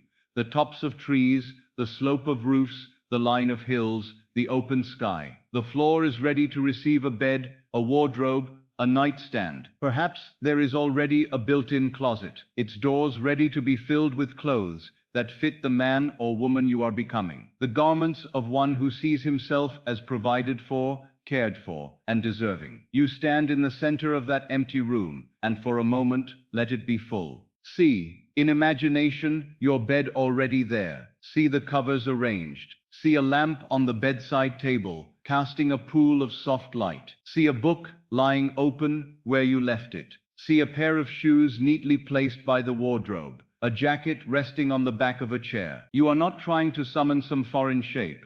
You are recognizing the inevitable result of the state you have accepted. Then see yourself walking into this room at the end of a day. You have been about your business, you have met the outer demands of life, but you come now to the home base of your wealth. You loosen your clothing, perhaps remove a tie, or unbutton a collar. You sit on the edge of the bed. The mattress yields just enough. In that simple movement, feel what it is to be someone who comes home to a place that answers his inner dignity. You rise again and move to the window. You look out, not with longing, but with a settled satisfaction. This, you say inwardly, is one of the fruits of my assumption. I chose to live as the one who is housed, and so I am. You do not need to call neighbors to prove it. You do not need to parade this accomplishment. It is enough that your own marvelous human imagination has externalized itself so perfectly that you can now stand, breathing in the night air, knowing you are secure. If there is a second bedroom, see it as well. Perhaps it will serve for guests,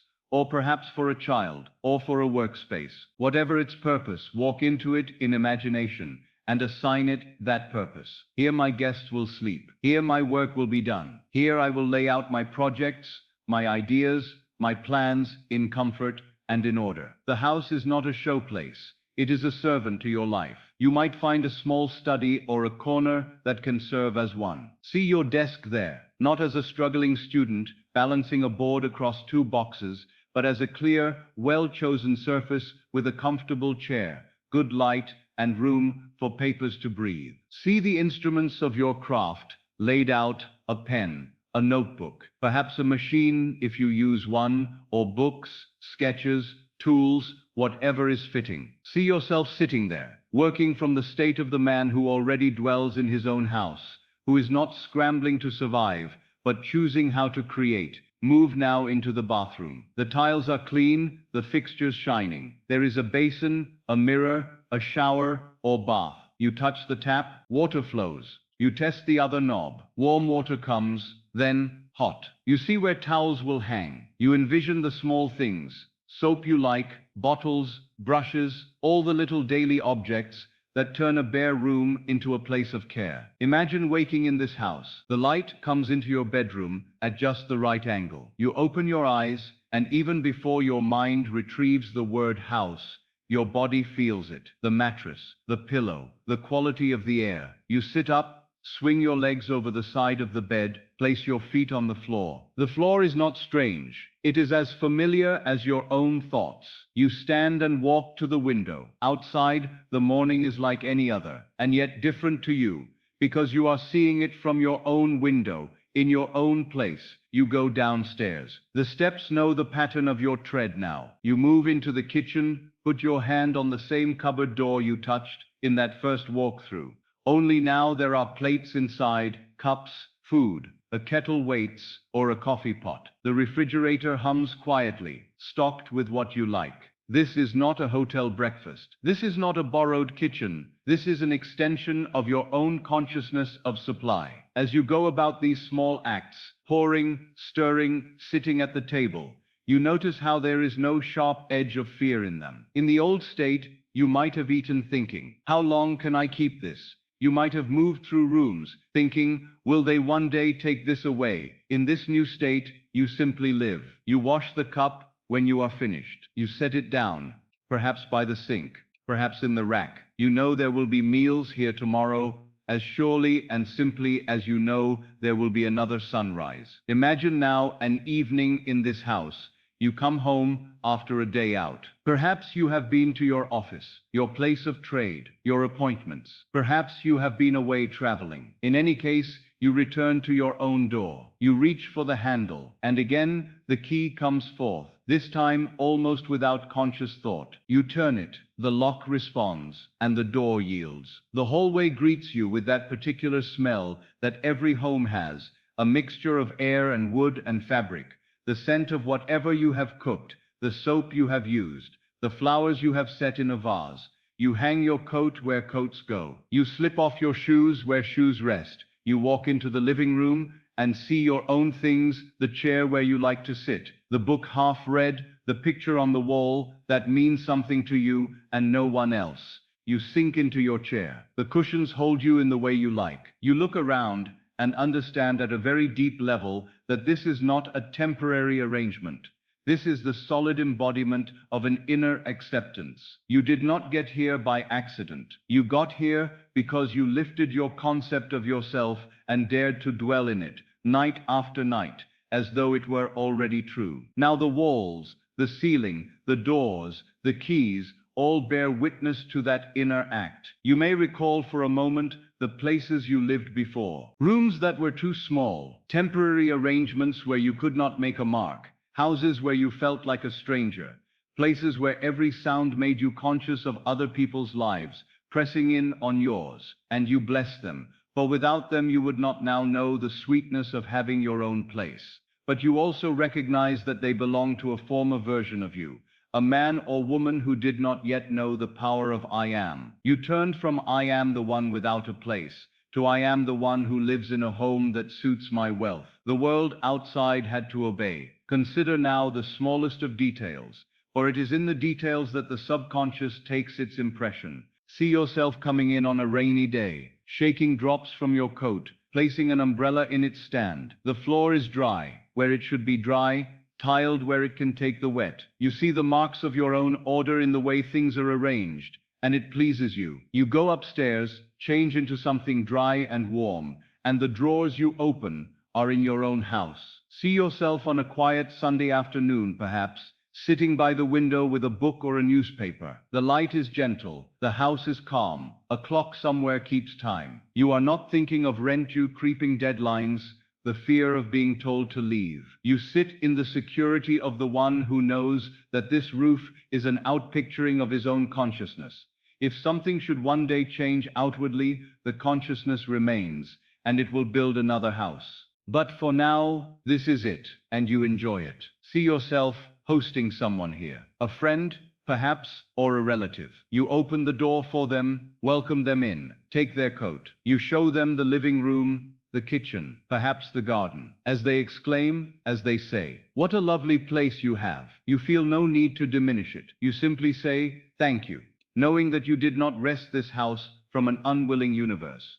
You crystallized it out of your own imagination. Their admiration is not a threat. It is a confirmation. Imagine a small celebration in this house.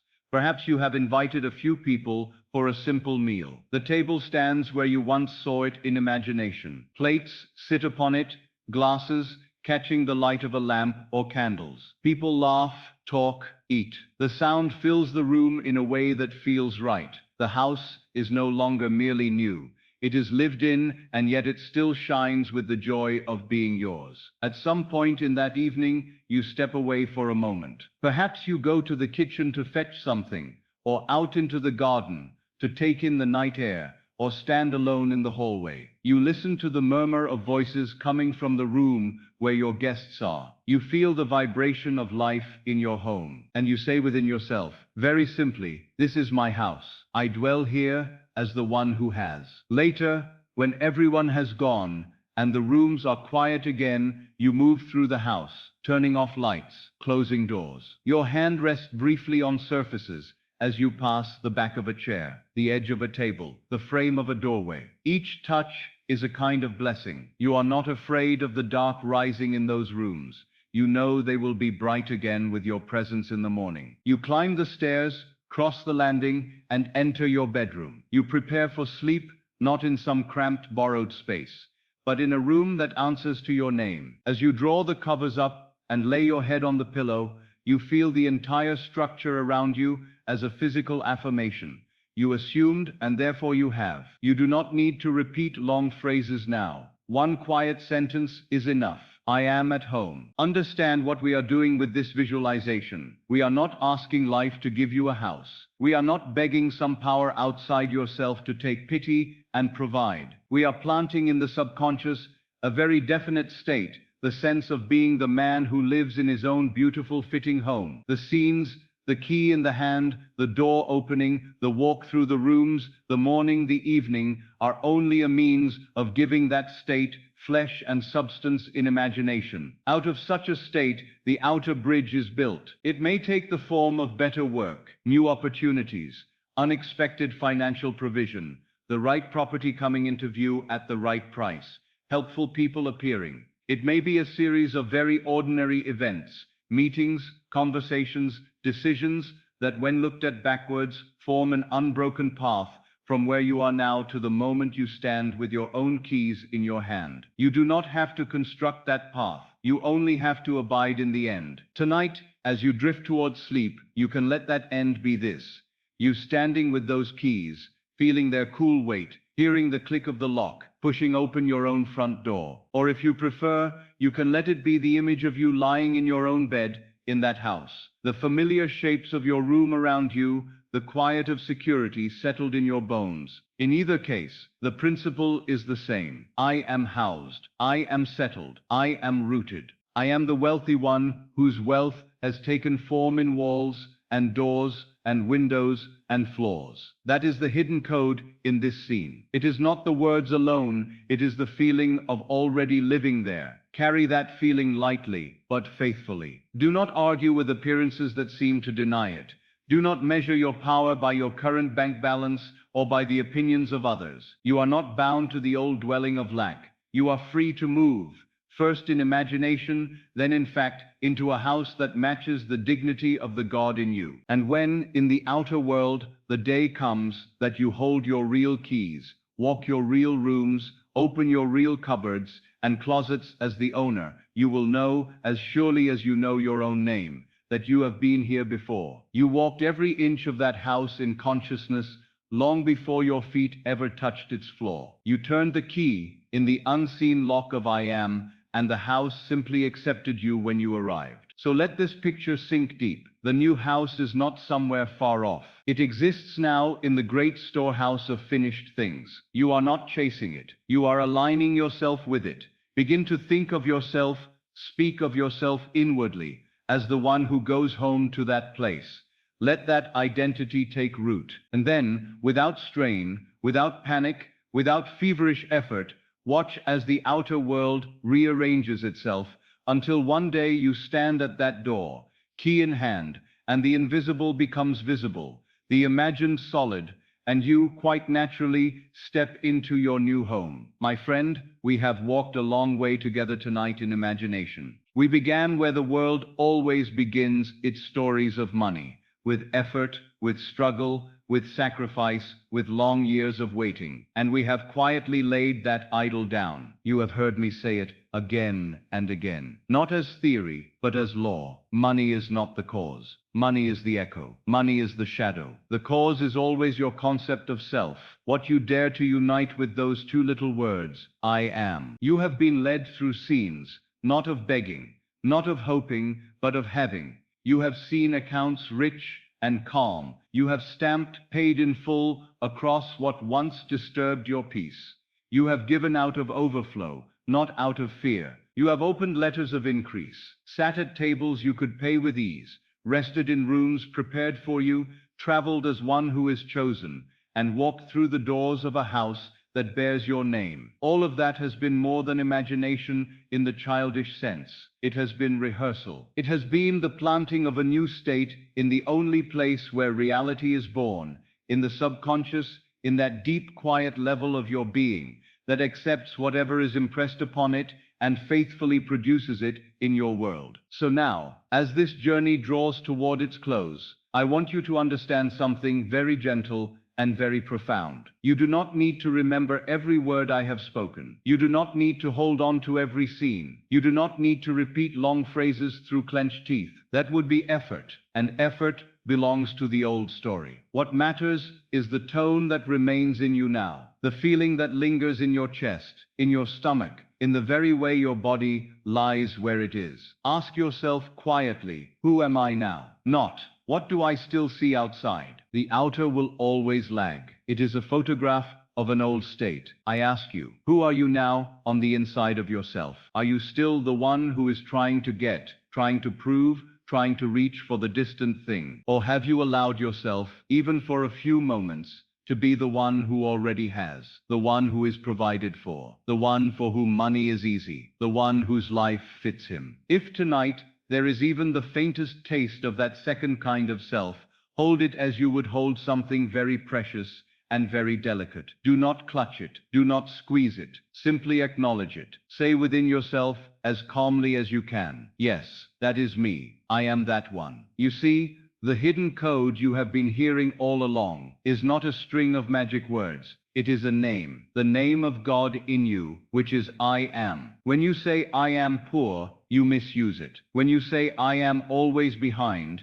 you misuse it. When you say I am unlucky with money, you misuse it. But when you dare to say I am provided for, I am the one money loves to find, I am wealthy in a quiet, natural way, and you say it from the end, as though it were already so, you are using the name as it was meant to be used. In the beginning was the Word. That word for you is I am. Tonight you have begun to join new things to it. So now, as the night deepens around you and the day releases its hold, you may let all the pictures grow softer. The bank screens, the letters, the hotel rooms, the tables, the planes, the house with your keys.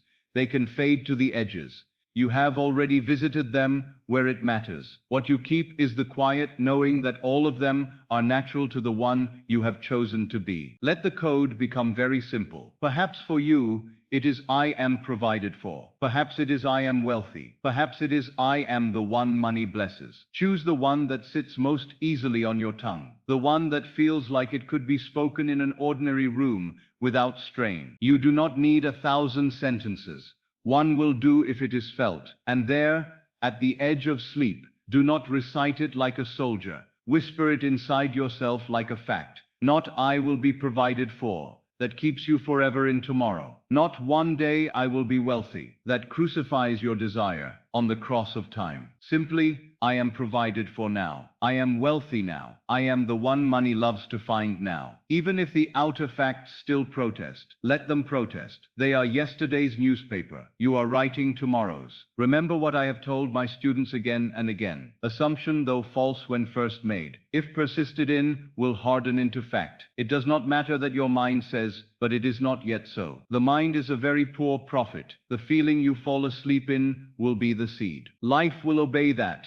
So as you lie where you are, do not argue with yourself. Do not examine your accounts in your head. Do not rehearse old scenes of lack. If some memory rises, a shortage, an embarrassment, an unpaid bill, you need not fight it. Simply see it for a moment as already resolved. See the stamp paid. See the check arriving. See yourself looking back on that moment with a small, knowing smile. Even that was taken care of in the end. Turn the past into a story where you were not forsaken, but led. You are not trying to make anything happen tonight by force. You are allowing the law to do what it always does. Reproduce in the outer the state you occupy within. If that state tonight is one of gentle, quiet sufficiency. If you can say without fever, I am safe, I am supplied, I am welcome in the halls of wealth, then you have done enough. You have set the cause in motion. The effect must come. There will be a bridge of incidents. You may or may not recognize it as it unfolds. It may look perfectly natural. A chance conversation, a new client, a promotion, a correction of an old error, a property you had not considered, help from an unexpected quarter. It may come as ideas in your own mind, a plan that feels light and right, a change you are suddenly willing to make, a step that no longer frightens you. However it comes, it will be in harmony with the state you have accepted. Do not strain tomorrow to see it. Move through your day as one who in his inner world has already received. You are not testing the law, you are living from it. If worry tries to rise, you can always come back to the simple code, I am provided for. That is your anchor. And know this whole journey with money has never really been about pieces of paper or numbers in a book. It has always been about your relationship with your own being. The real wealth is the discovery that the power you once placed in banks, in employers, in markets, in good fortune, has been within you from the beginning, waiting to be claimed. You did not come here tonight to learn a trick. You came, whether you knew it or not, to remember who you are, the one who can say I am, and watch the world answer, the one whose imagination, clothed in feeling, becomes fact, the one who can revise his past, assume his end, ignore appearances, and bless others as extensions of his own state, the one for whom sleep is not escape, but a workshop, an invisible studio, in which tomorrow's conditions are quietly shaped. So as this last word draws near, I bless you, not as another, distant, greater than you, but as your own awareness, speaking kindly to itself. May you dare this very night to lay down the old self, the struggler, the beggar, the one outside looking in, and to rise inwardly as the wealthy one, the provided for one, the calm custodian of abundance. Fall asleep as that one. Do not wait to become him. Be him now, in the only place where now exists in your own wonderful human imagination. And in the days and weeks to come, as money begins to move toward you in new ways,